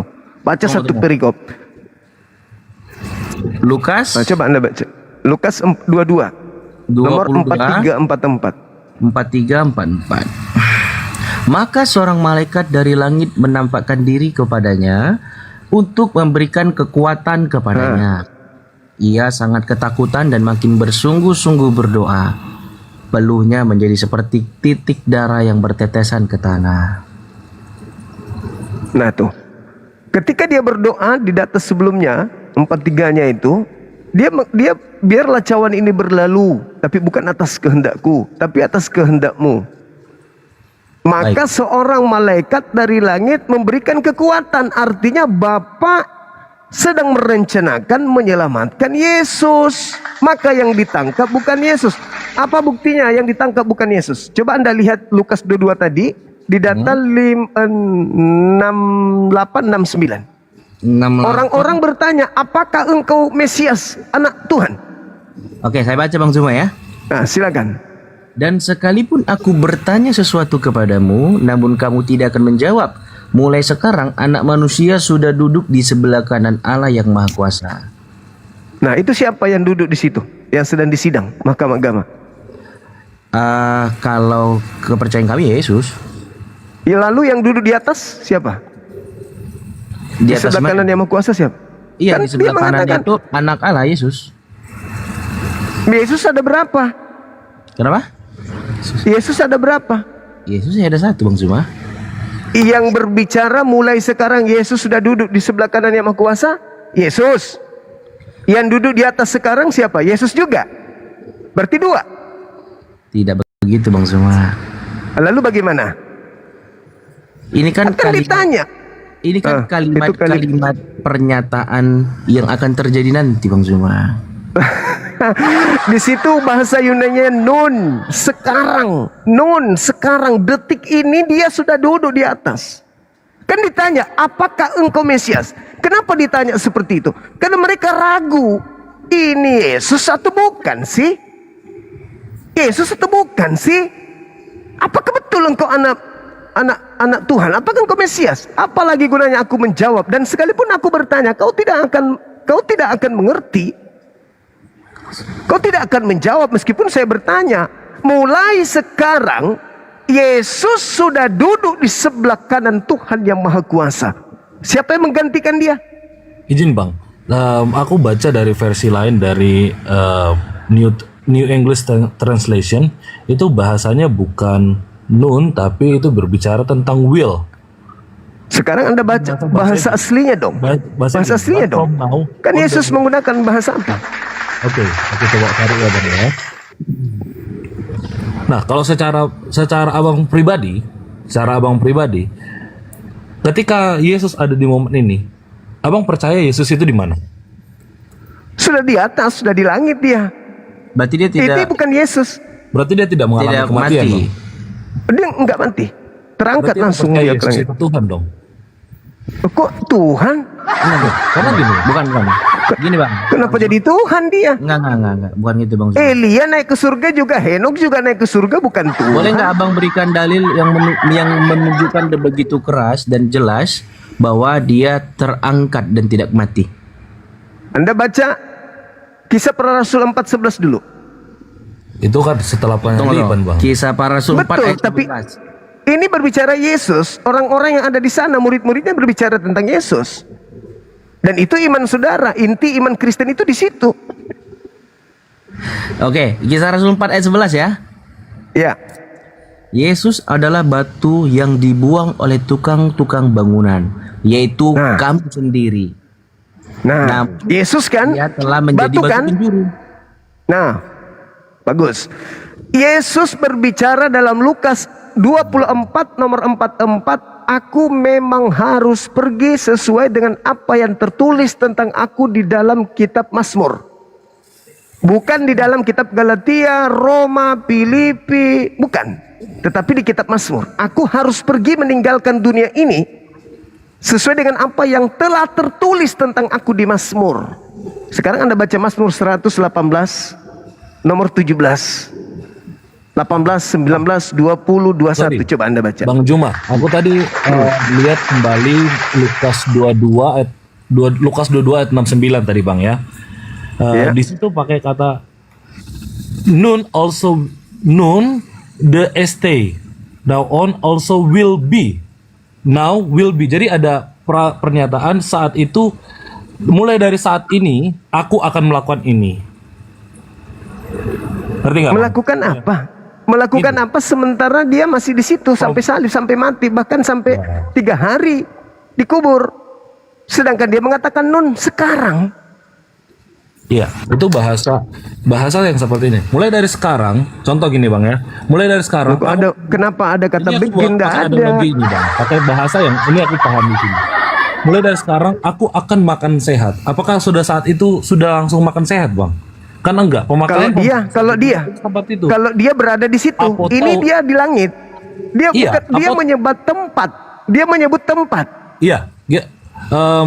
Contoh bahasa seperti ini juga.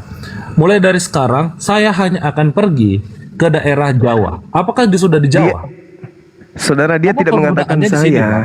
Iya, Dia sorry, tidak Bang, mengatakan bentar, Bang. saya. Karena dia bilang Dia di sini, mengatakan aku- anak manusia.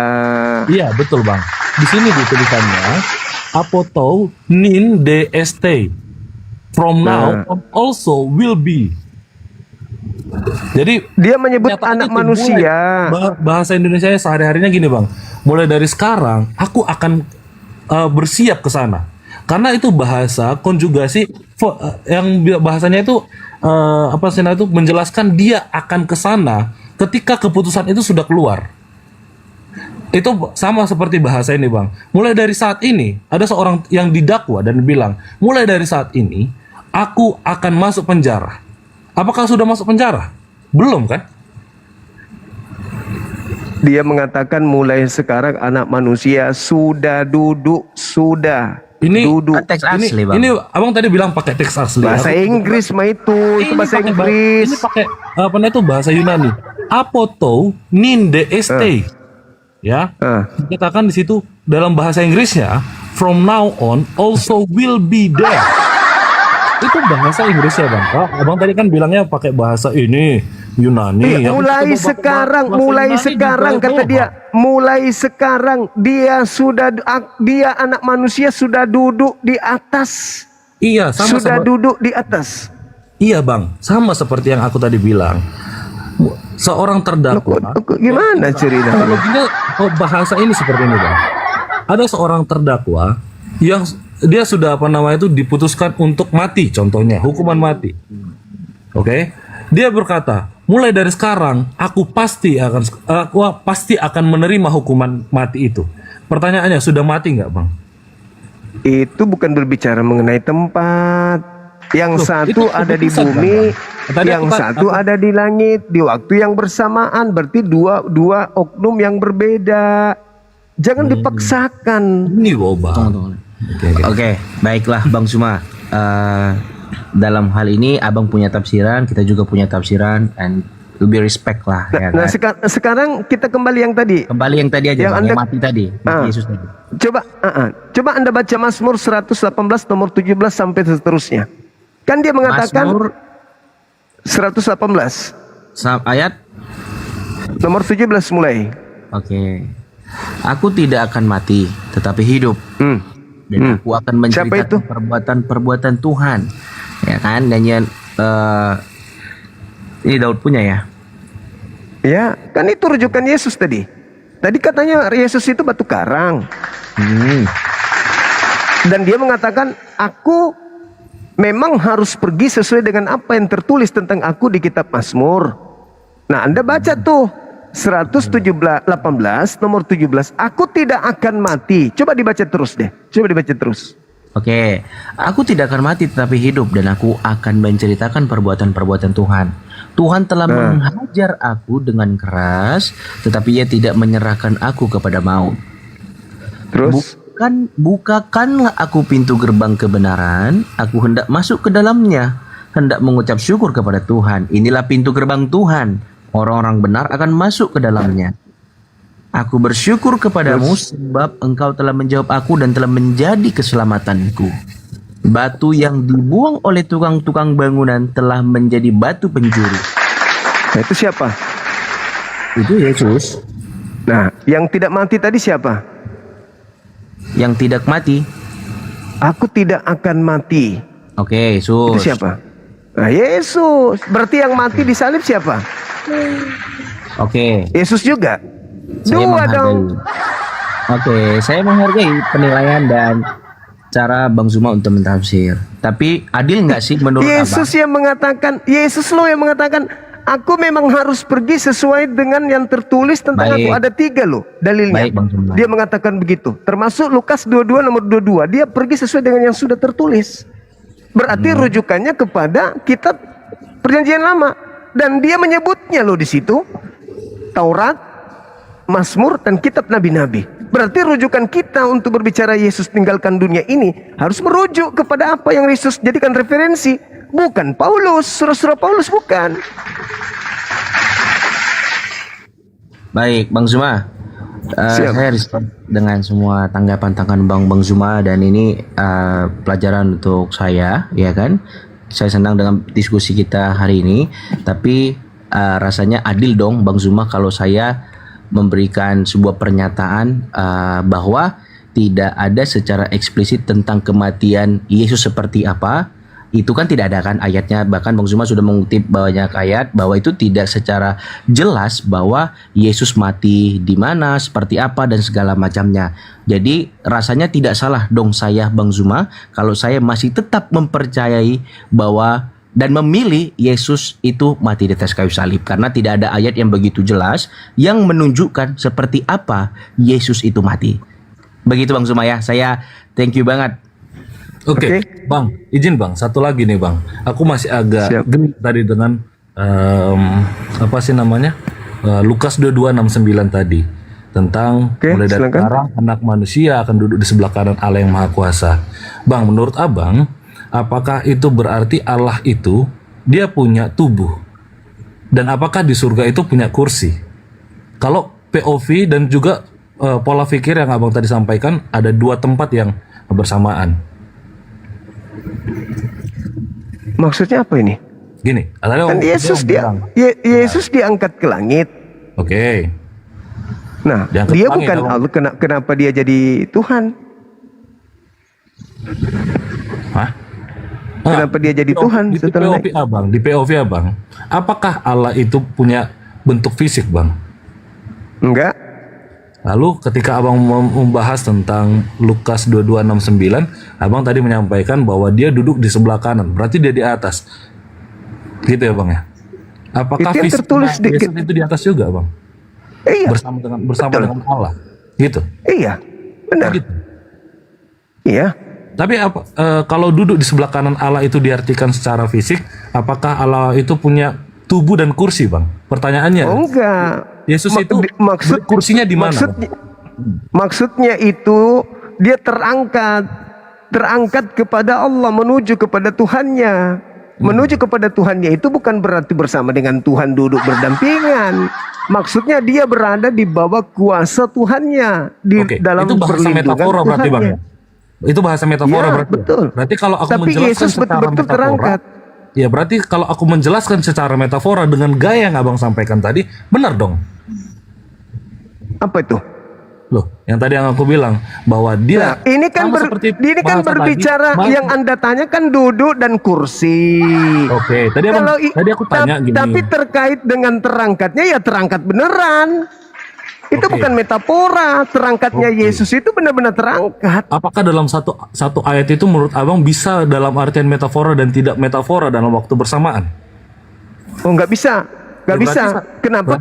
Berarti satu kata itu bang, iya, satu ayat itu secara keseluruhan kita pahami secara metafora atau nggak metafora bang? Nah, ini berbicara mengenai pertanyaan orang imam-imam kepala. Apakah engkau Yesus? Iya.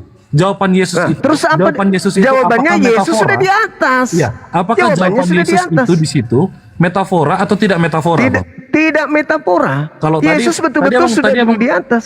Nah, masalahnya gini bang. Tadi abang. Anda bertanya sorry, kursi. Bang. Iya, sorry bang. Gini ya. Abang tadi bilang kalau tentang Yesus ada naik ke surga, apakah dia duduk di sebelah kanannya Allah itu, Bapa itu memang beneran duduk di situ? Ada kursinya? Abang bilang, oh Tidak. itu metafora. Itu metafora. Oke. Tapi dia Itu- betul-betul terangkat. Oke, gini bang. Kalau satu hal dipahami secara metafora, nggak adil dong satu perkataan dipahami secara metafora, tapi di waktu bersamaan kita nggak memahami dan nggak bisa menerima itu sebagai suatu realita gitu loh bang.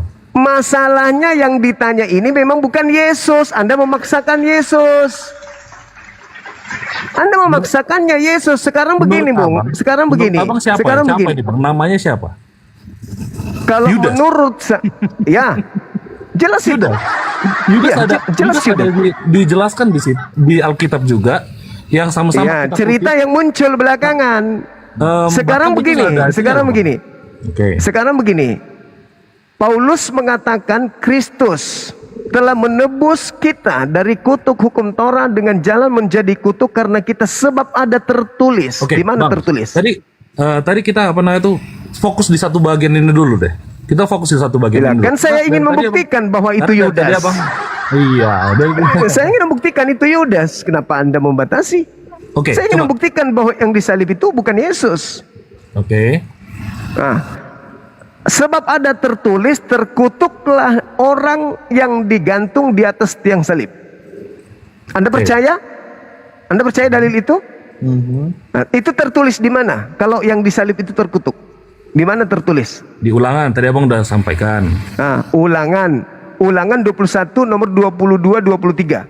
Oke. Bang, Apabila ada orang melakukan dosa yang sepadan dengan hukuman mati, lalu kau gantung dia, jangan kau biarkan mayatnya semalam-malaman di atas pohon. Sebab orang yang dikutuk oleh Elohim, nah dikutuk sama Elohim. Pertanyaan saya, apa perbuatan Yesus yang menyebabkan dia dikutuk oleh Elohim? Jadi Coba. tadi abang sudah sampaikan itu segala macamnya gitu ya. Bang, aku mau fokus dulu di bagian Yudas yang abang jawab tadi. Nah inilah yang sedang saya jawab. Iya, oke. Kita fokus dulu secara Yudasnya gitu ya, Bang ya. Oke, Bang, menurut Abang ada nggak saksi mata ketika penyalipan itu terjadi? Ada, itu udah pasti. Oke. Justru orang-orang menganggapnya kira-kira siapa, Yudas. Bang? Kira-kira siapa yang ada di situ, Bang? Yang ada pada saat disalib. Iya, Yusuf Yudas di sana. Arimatea, ada juga Oke. Maria, ada Nikodemus. Oke. Yang tidak ada itu Markus, tapi Markus mencatat Maria di dalam ada di Markus situ, Bang? 16. Ada, Maria ibunya Ada. Yesus atau Maria siapa, Bang? ada. Maria ibunya Tidak Yesus. tidak dijelaskan kemudian bahwa ibunya Yesus, cuman dikatakan inilah anakmu. Inilah anak-anakmu, ini yang dikatakan oleh Yesus, ibu inilah anak-anakmu. Berarti maksudnya itu arahnya ke ibunya Yesus. Oke, gitu. Berarti Yesus ya. Kira-kira, Bang, kira-kira nih menurut Abang. Ya. Ya. Kalau seandainya Abang punya anak, sudah dari umur satu hari sampai umur 33 tahun setengah, Abang selalu Oke. bersama anak Abang itu. Kira-kira Oke. perawatannya tahu nggak Abang, Bang? Tahu, Dari belakang, tahu, dari depan? tahu, Kalau seandainya anak itu lagi sakit, tahu nggak, Bang? tahu, Kalau Abang anaknya itu lagi sehat, lagi senang, lagi sukacita, tahu nggak? tahu, tahu. Kira-kira kalau Terus? seandainya lebih daripada abang yang bapaknya, ini mamanya sendiri, kira-kira Kenapa diturunkan? Ujung-ujungnya ke dia ini. Karena ketika Maria ke kubur, dia sudah jarak dekat dengan orang tersebut, dia menganggapnya tukang kebun. Ayo, Markus mengatakan dengan jelas tuh. Dan Yesus menampakkan diri kepada kedua muridnya dalam rupa bukan Yesus. Jedor. Kenapa diturunkan? Udah kusiapkan itu, dihantam rahangnya sama Bible. Jelas-jelas kok Markus yang menulis, dan dia Yesus menampakkan diri dalam rupa yang bukan Yesus alias rupa lain. Rupa lain. Rupa lain berarti bukan Yesus. Terus Anda bertanya, bagaimana dengan ibunya? Masa dia tidak mengenal? Iya. Pertanyaannya Bang, sorry. Ada apa? Baru menaik lagi, bakal bilang sorry. Oke, lanjut Bang. Gimana? Nah, jadi ketika Anda ingin menggiring bahwa itu Yesus, sekarang permasalahannya adalah waspadalah kepada penyesat yang datang kepadamu memakai namaku dan berkata akulah dia. Kan gitu. Itu satu. Ucapan Yesus itu jelas terekam. Kemudian ketika dia disalib, pertanyaan saya, ketika Al-Quran mengatakan bahwasanya diserupakan, ternyata Markus menulis juga hal yang sama. Di mana Bang? Markus Bang? Markus 16 nomor 12. Yesus menampakkan Markus 12, diri. Markus 12. 16. Sorry. 16 nomor 12. 12. Menampakkan diri dalam rupa Yesus atau rupa bukan Yesus? Coba baca. Sesudah itu ia menampakkan diri dalam rupa yang lain kepada dua orang dari mereka ketika Berarti bukan rupa Yesus kan? keluar kota. Oke, sekarang aku pakai logikanya Abang. Kalau Abang udah percaya bahwa tadi di Lukas 22:9, Abang percaya bahwa itu sudah diangkat ke surga. Yang di sini siapa Bang? Yudas. Kan udah aku bilang Yudas. Yudas. Anda tidak percaya? Di Markus 16 ini Yudas juga. Ya, Katanya jelas Yudas udah mati, dong. Bang. Katanya Yudas udah mati. Itu kan bangkit. Itu sudah bangkit. Yudas dia. yang bangkit, Bang. Yudas yang Iya bangkit. dong. Oh, Yudas yang bangkit. Oh, Allah Akbar. Betul. Benar. Kata iblis kepada Yesus. Bang, berarti Tunggu. Oke. Kata iblis kepada Yesus ketika Yesus dicoba ingin dibunuh iblis. Apa kata iblis? Yesus, segala kuasa di bumi ini akan aku berikan kepadamu jika engkau menyembah aku. Iblisnya mau disembah kan? Sebab aku iblis berkuasa memberikan kuasaku kepada siapapun yang aku kehendaki. Nah, sekarang, tunggu, sabar dulu. Sekarang, ketika orang ini keluar dari kubur, apa katanya? Segala kuasa diberikan kepadaku. Pertanyaan saya, adakah Yesus menerima segala kuasa? Itu dulu. Di mana sorry Bang? Apakah Yesus? Oh, apakah Yesus? Apakah Yesus pernah menerima segala kuasa? Dari Allah Bapa, yang saya percaya, iya menerimanya. Di mana dalilnya? Efesus 27. Yohanes 5 nomor 30, Yesus berkata, aku tidak dapat berbuat apa-apa dari diriku sendiri. Iblis mengatakan, Yesus, segala kuasa bumi akan aku berikan kepadamu bila mana engkau menyembah aku, sebab aku berkuasa memberikan memberikan kepada siapapun yang aku kehendaki. Nomor 13-nya di dalam Lukas 4 itu, setelah iblis mencoba Yesus, iblisnya mundur dan menunggu waktu yang tepat. Yesus berkata di dalam Yohanes 6 nomor 70, bukankah aku yang memilih engkau yang 12? Satu di antaramu adalah iblis. Siapa iblis itu? Yudas. Bang, sorry Bang. Sampai dulu, saya selesaikan dulu. Nanti ada tanggapi. Siap. Yohanes 13 nomor 2. Iblis merasuki Yudas. Kemudian Yesus menyebut Yudas iblis. Tuhan mengutuk orang yang disalib. Tuhan mengutuk orang yang menerima suap. Yudas menerima suap. Yudas disebut iblis.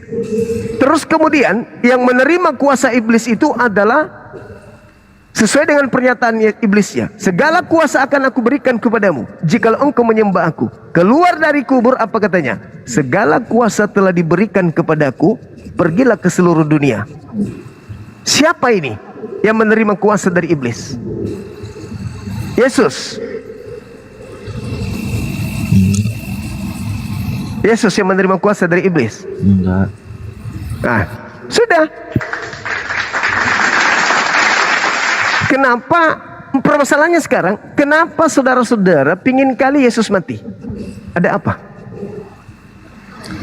Sementara, sabar dulu. Sementara di dalam Yohanes 8 nomor 37, 38 sampai 44, yang menginginkan kematian Yesus adalah anak-anak iblis.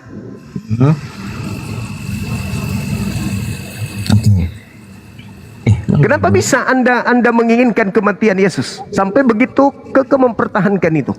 Harus Yesus yang mati. Kenapa? Sementara ada kandidat yang memenuhi syarat untuk mati. Penerima suap, pengkhianat, melakukan dosa yang sepadan dengan hukuman mati, menerima kuasa dan seterusnya. Kenapa harus Yesus? Kenapa? Kami sangat menginginkan dalam pembicaraan kita kali ini Yesus adalah yang mati, Bang Soma. Ya kan? Tentu keinginan kami untuk kematian Yesus berbeda dengan pemimpin-pemimpin agama ataupun orang-orang Romawi pada waktu itu, Bang Suma. Ya kan? Keinginan mereka ingin Yesus mati karena mereka tidak ada saingan atau mengganggu kuasaan mereka. Apa yang sudah mereka bangun, mereka tidak ingin ada yang menjadi pengganggu, ya kan? Nah, sementara kami, kenapa kami begitu kekeh bahwa Yesus adalah yang mati? Karena di dalam perjanjian lama juga yang kami percayai sudah dijelaskan bahwa dia akan mati seperti apa, dari seorang wanita, perawan, ya kan? Dan dia mengalami kematian yang sudah sangat jelas untuk menebus dosa kami, Bang Suma. Ya kan? Ya, Jadi, Oke.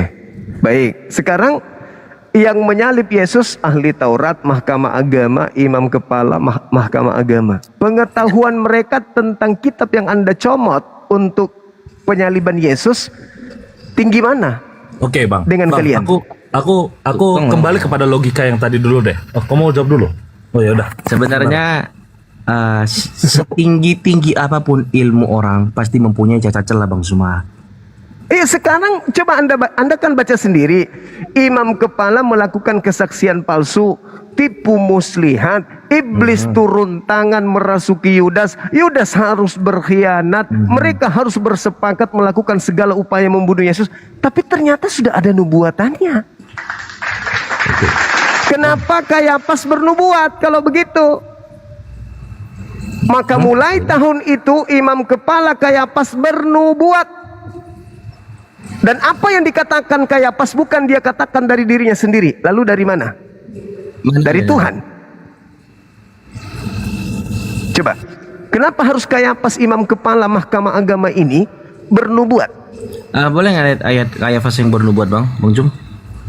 Anda coba lihat di dalam Yohanes 11 nomor 50, 51, 52. 51, 52, 51. Yohanes 11. Oke, saya baca, Bang Suma ya. Silakan. Hal itu dikatakannya bukan dari dirinya sendiri, tetapi sebagai imam besar pada tahun itu ia bernubuat bahwa Yesus akan mati untuk bangsa itu. Bang, tapi ada satu bahasa, itu satu frasa Yesus bahwa mati. Yesus akan mati untuk bangsa itu. Kalau Bukan abang, Yudas. kalau abang mau pakai ini sebagai serangan, Iya. abang harus percaya Baik. secara Bang. keseluruhan dong. Bahwa itu akan Oke. mati, Bang, bukan Yudas. Oke. Berarti yang menginginkan kematian itu adalah Kayafas dan mereka bernubuat Yesus harus mati, betul? Iya. Jadi menurut abang itu dari Tuhan atau dari dirinya sendiri? Dia mengatakan bukan dari dirinya sendiri, Berarti tetapi Itu bukan dari dari Tuhan. dirinya sendiri. Berarti Itu menurut abang tidak dari mungkin. Dari iblis. dari iblis. Iblis bisa bernubuat, Yes. Bang. Iblis bisa memberikan bisikan. Tapi ini kata Memberikan bahasa ini bernubuat loh, Bang. Iblis, terang dulu.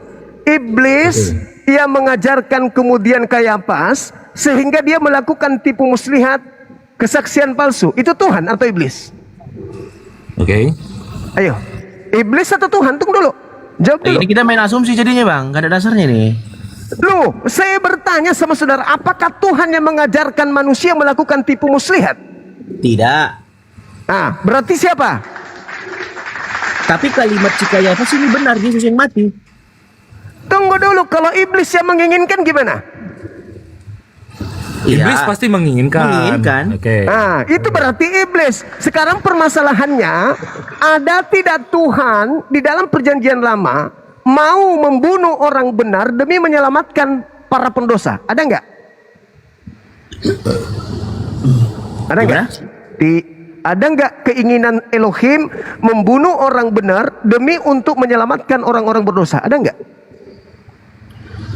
Tidak menginginkan bahasanya Bang Zuma, tapi mengizinkan apabila hal itu bisa terjadi. Baca Keluaran 23 nomor 7 nomor 8 atau nomor 20 Coba. nomor 1 nomor 2. Tunggu, Keluaran Bang. 23 nomor 1 nomor 2 nomor 20 nomor 7 nomor 8. Coba Anda baca. Tunggu Bang, Keluaran 23 Nomor 1 nomor atau 1. langsung ke nomor 7 nomor 8. Coba dibaca. Oke, saya baca Bang Zuma ya. Ya. Haruslah kau jauhkan dirimu dari perkara dusta. Orang yang tidak bersalah dan orang yang benar tidak boleh kau bunuh. Sebab aku tidak akan membenarkan orang yang bersalah. Menurut dalil ini, kita rujuk dari pengakuan Yesus Lukas 24:44. Aku harus pergi sesuai dengan apa yang tertulis tentang aku di dalam kitab Taurat. Keluaran 23 itu Taurat. Jangan kau membunuh orang yang benar, jangan kau membunuh orang yang tidak berdosa atau bersalah. Sebab aku Tuhan tidak akan membenarkan orang yang bersalah. Oke. Sekarang permasalahannya adalah, boleh tidak Yesus dibunuh menurut Tuhan Elohim? Pertanyaannya boleh? Tidak. Yesus dibunuh? Tidak boleh.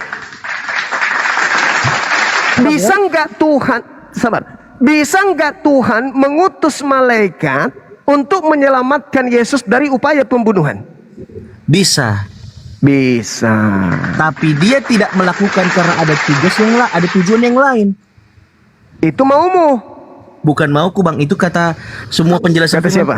Oke. Oh, Bang. itu mau saudara. Itu yang Anda Ya, inginkan. thank you, Bang. Oke, kita kembali dulu Bang ke apa namanya itu, ke tadi sempat terputus di bagian itu. Tadi aku udah sampaikan, tanyakan ke Abang. Anak yang anak Abang sendiri mulai dari hari pertama sampai 33 tahun lahir, kira-kira bisa Bang kenal nggak Bang? Kenal saudaraku. Boleh ndak Anda baca? Sabar, Iya. sabar. Langsung aja, Tunggu, langsung aku- aja. Boleh ndak? gantian lah Bang. Maksudnya gini, kira-kira Kenal, jalan kenal, penyalipan kenal, itu, pasti kenal. Oke. Kenal. Di jalan penyalipan Kenal. itu, kira-kira ada nggak orang yang kenal Yesus Bang? Tadi kan udah aku bilang kenal. Oke, iya kan? Mungkin nggak pada saat itu orang itu bilang, tunggu dulu, ini kayaknya bukan Yesus deh. Coba Anda lihat dulu deh. Kalau itu yang Anda ingin baca. Baca Yohanes 20. Ketika di kuburan ya. Ya. Karena murid-murid Yesus pada saat penangkapan dan penyaliban itu semuanya pada kabur. Tapi ya tadi Abang bilang ada saksi mata nggak? Nikodemus, Yusuf Arimatea, Maria. Saya akui kan. Saya Maria tidak lari ada. dari situ. Maria aja deh. Maria ada. Nah, coba Anda baca Yohanes 1. Yohanes 20. Oke. Yohanes 20 ayat. Baca aja langsung. Mulai dari data 1. Ayat berapa? Ayat 1 Bang ya. Ya. Pada hari pertama minggu itu pagi-pagi benar ketika hari masih gelap, pergilah Maria Magdalena ke kubur itu dan ia melihat bahwa batu telah diambil dari kubur. Ia berlari-lari Oke, data nomor dia sudah dikubur kan? Hari Minggu kan? Data nomor 11-nya Anda baca. Bang. Silakan Anda baca data nomor 11 sampai selanjutnya sampai 14 kalau perlu. Silakan. Tetapi Maria berdiri dekat kubur itu dan menangis. Sambil menangis ia menjenguk ke dalam kubur itu. Dan tampaklah olehnya kedua orang malaikat berpakaian putih, yang seorang duduk di sebelah kepala dan yang lain di sebelah kaki di tempat mayat Yesus terbaring. Kata malaikat itu kepadanya, "Ibu, mengapa engkau menangis?" Jawab Maria kepada mereka, "Tuhanku telah diambil orang dan aku tidak tahu di mana ia diletakkan." Sesudah berkata demikian, ia menoleh ke belakang dan melihat Yesus berdiri di situ. Tetapi ia tidak tahu bahwa itu adalah Yesus. Gimana? Nah, maksudnya gimana? Apa gimana? Saya kembalikan kepada Anda. Anda mengenal, kenal. Tapi kenapa Maria tidak mengenal orang ini? Kenapa Maria tidak mengenal orang ini? Iya, saya kembali kepada Anda. Apakah seorang Maria tidak mengenal Yesus? Ya, pasti kenal dong. Pastikan. Terus data yang Anda barusan baca? Gini bang, Ini cuma bang, tadi abang sudah bilang, sampai di bagian ini kita coba lihat dulu. Sampai pada akhirnya Yesus disalib, oke? Kita kronologis dulu bang, oke? Sampai Loh, ini Yesus udah keluar, disalib, sampai sudah Yesus masuk di mati kuburan, masa Iya, mundur tunggu, lagi? Bang. Oke, gini, aku harus dapat dulu bagian yang ini. Kalau sampai seandainya, oke, Yesus itu tadi disalib dilihat, oke, sampai mati pun Maria sendiri berbicara dan menyampaikan, "Tuhanku, anakku itu," ya kan, mati. Bagaimana kira-kira? Dibilang Tuhan anaknya. Nah, kira-kira gimana bang? Iya. Abang bisa menyampaikan bahwa dia tidak mengenali, sampai tidak mengenali sama sekali Yesus itu sampai mati. Enggak, Karena pernyataan di sini sudah dikatakan ini sudah keluar "Ini dari anakku udah mati nih," gitu. Iya, sekarang pertanyaannya, apakah yang disalib sama dengan yang keluar dari kubur ini atau beda? Yang sampai disalib dulu, abang percaya nggak kalau itu Yesus? Tidak. Lu tadi pernyataannya Maria, oke, Maria mengenali. Ya kita tadi kan sampai kita tahap itu kan Iya, mengenali dengan cara seperti apa? Dengar dulu. Ini kan sudah dikatakan kepada Anda Markus 16:12. Markus pun yang tidak ada di situ tahu kalau itu adalah Yesus. Tetapi setelah dia keluar ternyata rupa lain.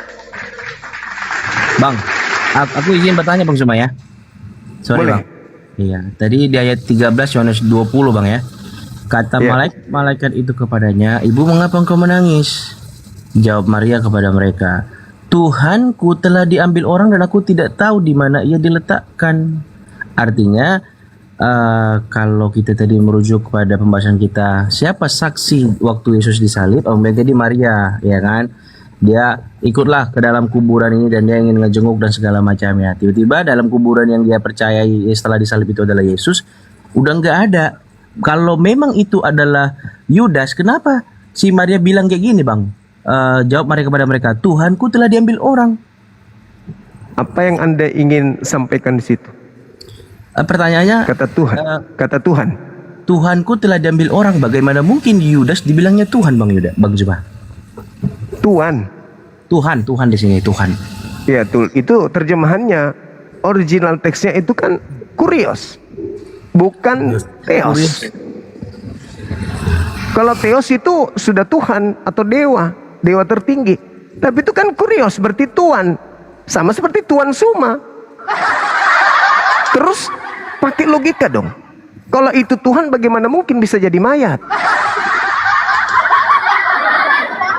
Itu dulu, pakai logika. Dan satu hal lagi sebelum ini ya, saya sampaikan kepada saudara, di Markus 14 nomor 50 itu semua murid lari meninggalkan Yesus. Setelah ada penangkapan, seluruh murid meninggalkan Yesus, berarti tinggal dua kan? Yudas dan Yesus. Betul? Karena Yudas bersama dengan tentara Romawi datang ke tempat persembunyian Yesus. Berarti Yudas ini, mengatakan, yang kucium itulah Yesus, tangkaplah dia. Oke.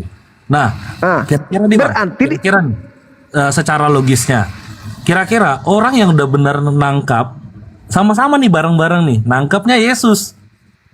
Masa ditukarnya di situ? Siapa yang nyuap Bang? Anda coba baca Amsal 21:18 boleh? Coba Rik. Ingat tadi, aku memang harus pergi sesuai dengan tertulis tentang aku di kitab nabi-nabi. Itu tulisan Salomo kan? Tunggu, Amsal 21 ayat 18. Orang fasik dipakai sebagai tebusan bagi orang benar. Jadi apakah itu berarti siapa namanya? Yudas itu sudah disitulah saatnya dia menggantikan gitu. Betul. Oh gitu bang. Tapi Coba Anda lihat, sabar dulu. nah, tadi gini, Sabar dulu. apakah Allah itu mendustai orang-orang pada saat itu? Oh, tidak mendustai, mereka yang mendustai. Mereka membuat kesepakatan melakukan tipu muslihat. Di mana, Bang? Wa makaru wa Di mana makar ayatnya? Allah. Di mana Matius dalilnya? 24, Matius 26 nomor 4, nomor 59, perasaan sudah dibaca tadi.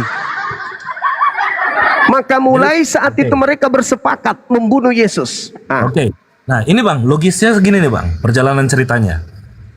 Yesus ditangkap oleh imam-imam bersama Yudas, betul nggak?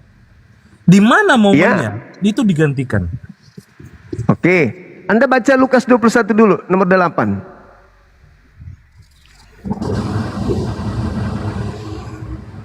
Lukas Silakan. 8. Iya. Oke, jawabnya, waspadalah supaya kamu jangan disesatkan, sebab banyak orang akan datang dengan memakai namaku dan berkata, akulah dia, dan saatnya sudah dekat, jangan kamu mengikuti mereka, gitu. Nah, proses penangkapan Yesus itu, kalau Anda melihat di Yohanes 18, mereka, Yudas dan tentara Romawi datang bertanya tuh di tempat persembunyian Yesus, siapa yang kalian cari? Oknum itu bertanya, yang dikira Yesus itu bertanya, aku mencari Yesus, kami mencari Yesus dari Nazaret. Jawaban orang itu apa? Akulah dia. Waspadalah kepada penyesat yang datang kepadamu memakai namaku dan berkata, akulah dia. Beda bagian itu. Tunggu dulu, sabar dulu. Pertanyaannya sekarang adalah, Anda mengenal saya.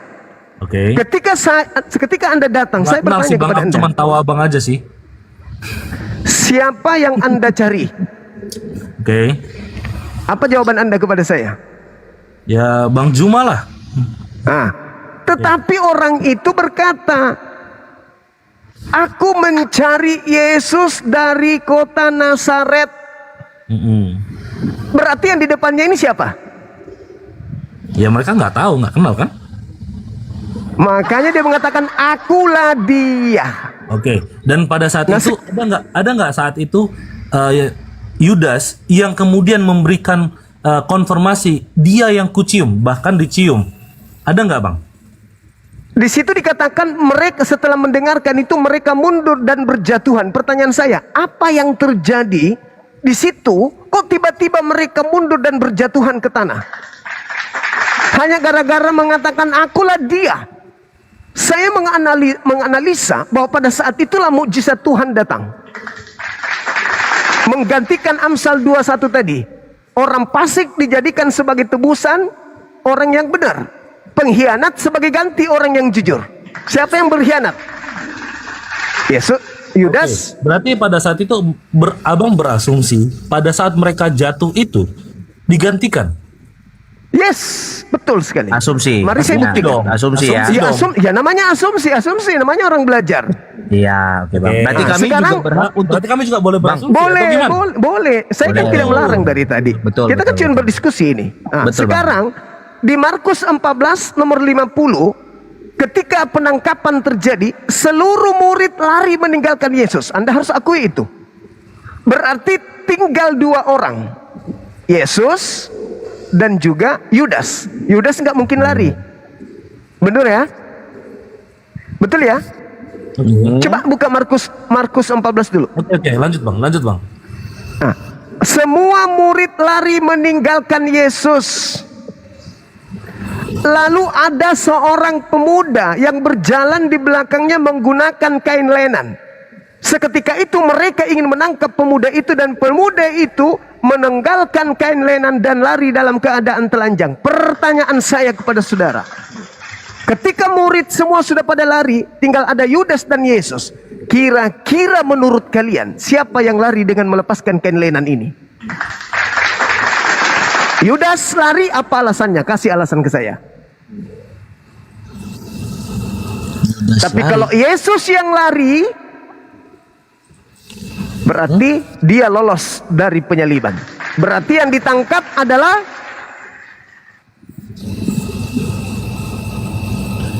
coba terakhir siapa yang menggunakan Markus 4 siapa iya 50 51 52 siapa yang menggunakan kain lenan? Lalu semua Pemuda murid itu ya silakan. Lalu semua murid itu meninggalkan dia dan melarikan diri. Ada seorang muda yang pada waktu itu hanya memakai sehelai kain lenan untuk menutup badannya mengikuti dia. Mereka hendak menangkapnya, tetapi ia melepaskan kainnya dan lari dengan telanjang. Nah, siapa yang lari? Yudas. Kan tinggal dua, Yesus, Yudas. Yang lari siapa? Yudas. Bang, di situ di ayat sebelumnya dari 48 dibilang gini, sang kamu ini aku penyamun, maka kamu datang lengkap dengan pedang dan segala macamnya sampai akhir. Lalu dikatakan, lalu semua murid itu meninggalkan dia dan melarikan diri. Ada seorang muda, tidak ada disebutkan siapa ini, tidak ada disebutkan bahwa dia adalah Tidak Yudas, mungkin, dia adalah Yesus. Ini tidak mungkin Markus, saudaraku, dengar. Tidak mungkin Markus menyebutkan lalu Yesus melarikan diri. Ingat, cerita ini adalah cerita yang dikumpulkan oleh Markus terkait peristiwa yang terjadi. Dan Markus ini adalah asisten Paulus. Sekarang permasalahannya adalah kemungkinan yang lari siapa? Tinggal dua oknum. Tentara Romawi lari, ngapain? Yang lari seorang muda ini. Ya udah dibilang di situ seorang muda. Ya, tak disebutkan. Nah, siapa yang lari ini siapa? Bang, coba lihat 50 ayat 50. Lalu semua murid itu meninggalkan dia. Nah, lari, sudah lari. Murid-murid sudah muda, lari. Ya, ada seorang muda yang pada waktu itu hanya memakai sehelai kain lenan untuk menutup badannya. Ini berarti salah satu dari para muridnya itu yang lari memakai kain Bukannya lenan. tadi Nanti sudah gini, Bang. Ya, coba, bukannya perhatikan tadi sudah bahasanya. lari. Gini, Bang cuma. Coba Yohanes 13 nomor 4, Yesus melepaskan jubah lalu menggunakan kain lenan. Kena nggak di situ? Enggak gini. Karena itu perjamuan terakhir, terakhir.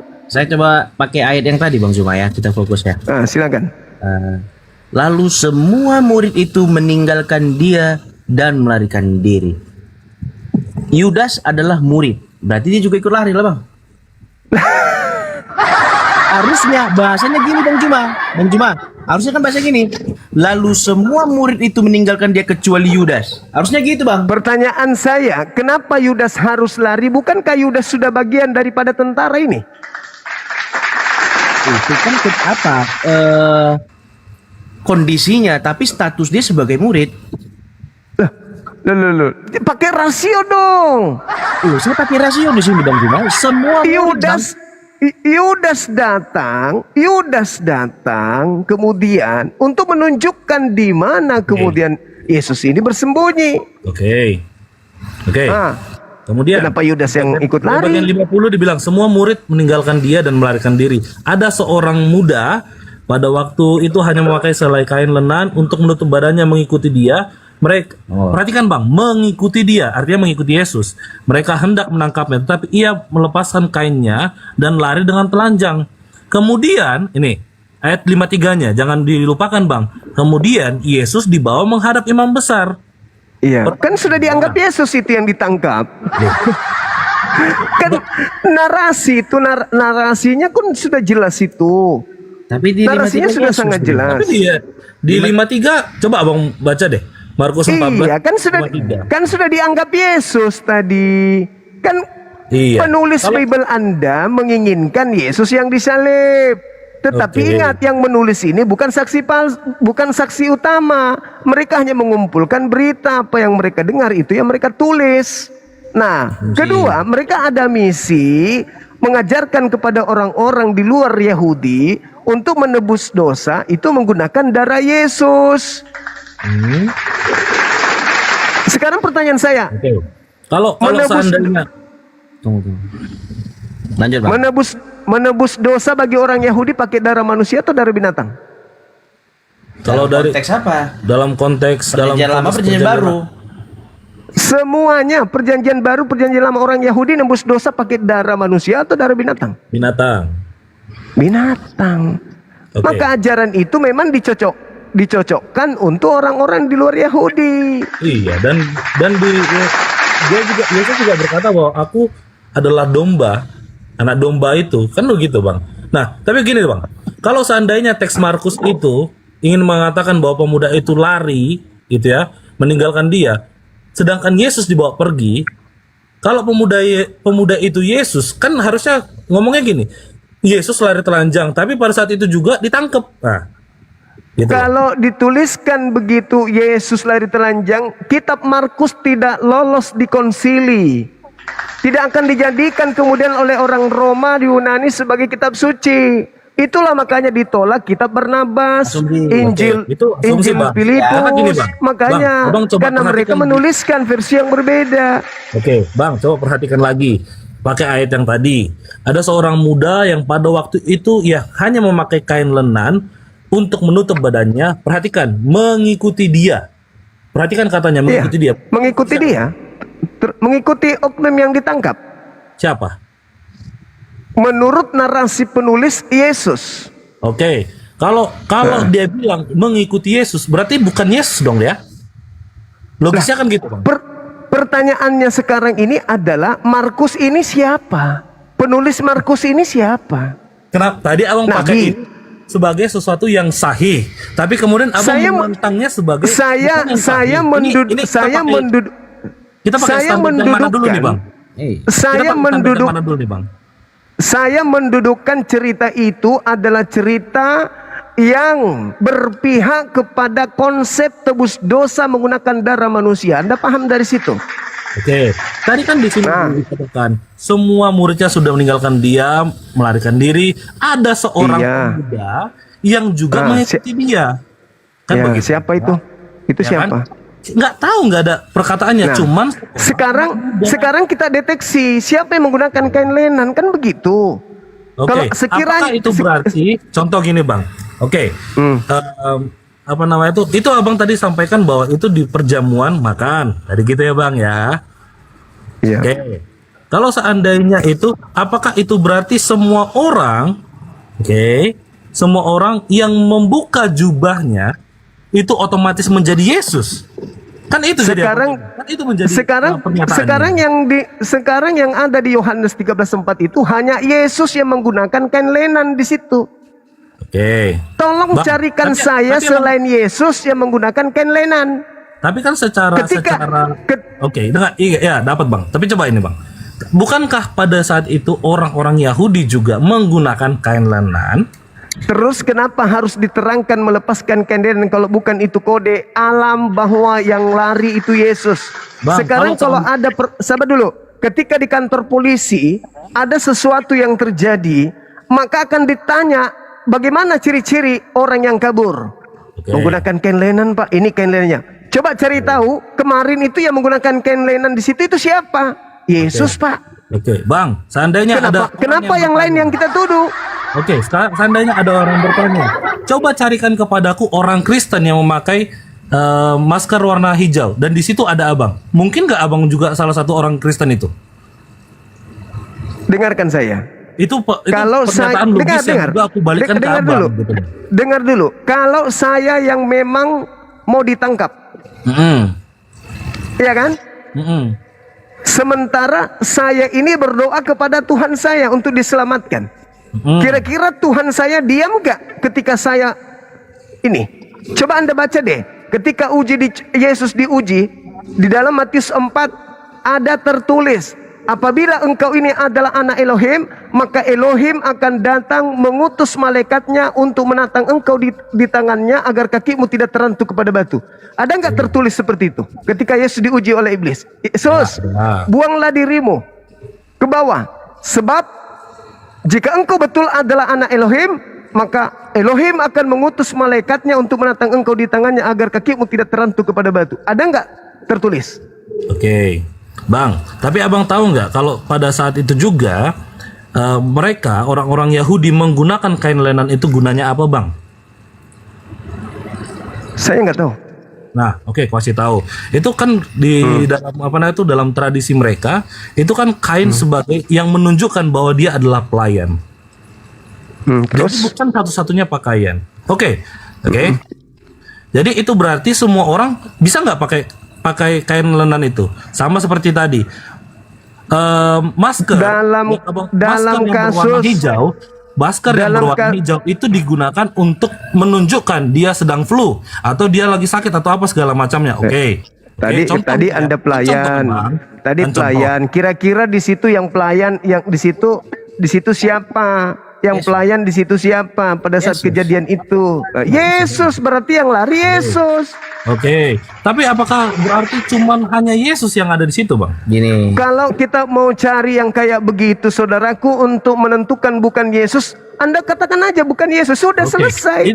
Itu kan berarti Bukan begini, Yesus Bang. yang disalib, Itu kan berarti sudah. begini. Ya, oke, Bang. Udah. Kesimpulannya Itu kan bukan berarti Yesus sama yang dengan disalib. pernyataan logisku tadi bahwa setiap orang yang memakai masker warna hijau sedang sakit. Apakah itu berarti semua orang yang pakai masker hijau menjadi sakit, Bang? Hanya seorang yang menggunakan kain lenan, jangan Anda semua orang.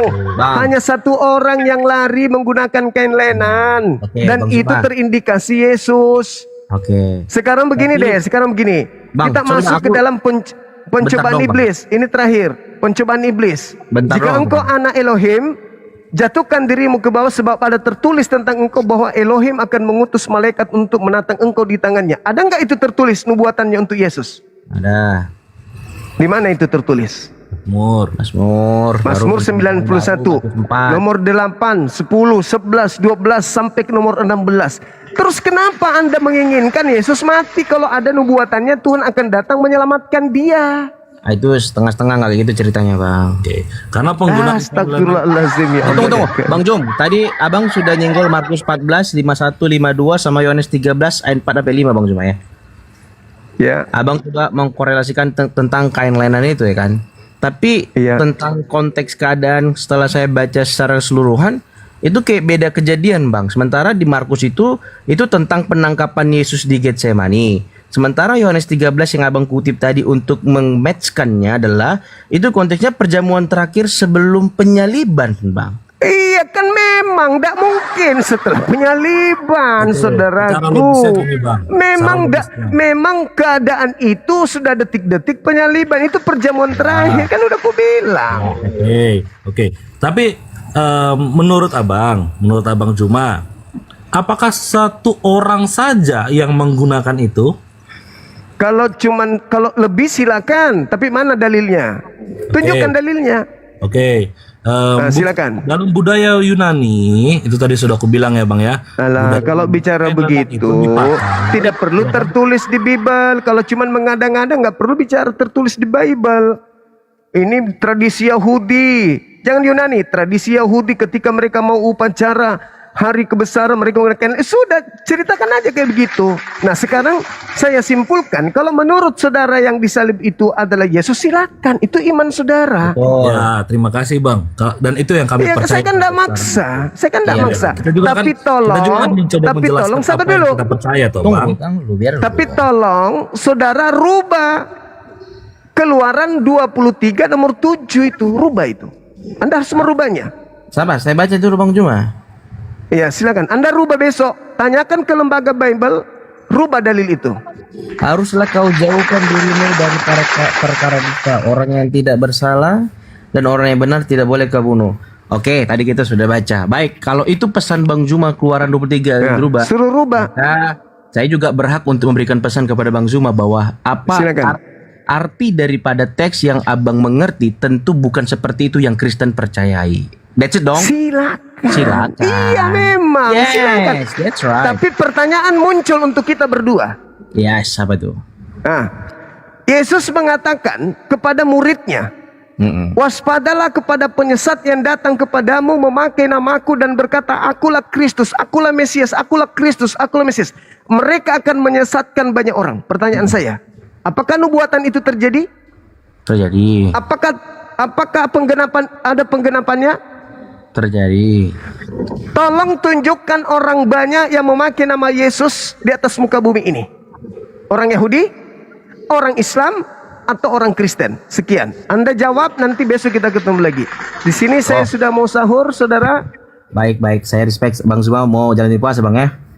Mau Iya, buka. saya Baik. ingin sahur. Di sini sudah hampir pukul 4. Bang Zuma, thank you ya. Terima kasih. Buat pelajarannya. Sama-sama. Respect Ya. Bang. Gak ada kebencian di antara kita. Respect banget. Bang Zuma, Sama-sama. thank you banget buat itu diskusi hari ini.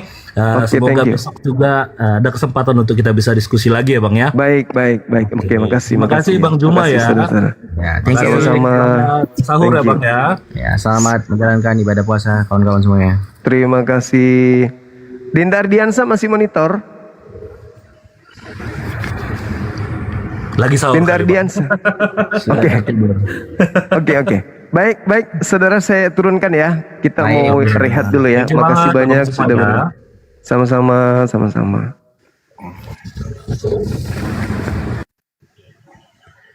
Oke, Oke, gini aja lah.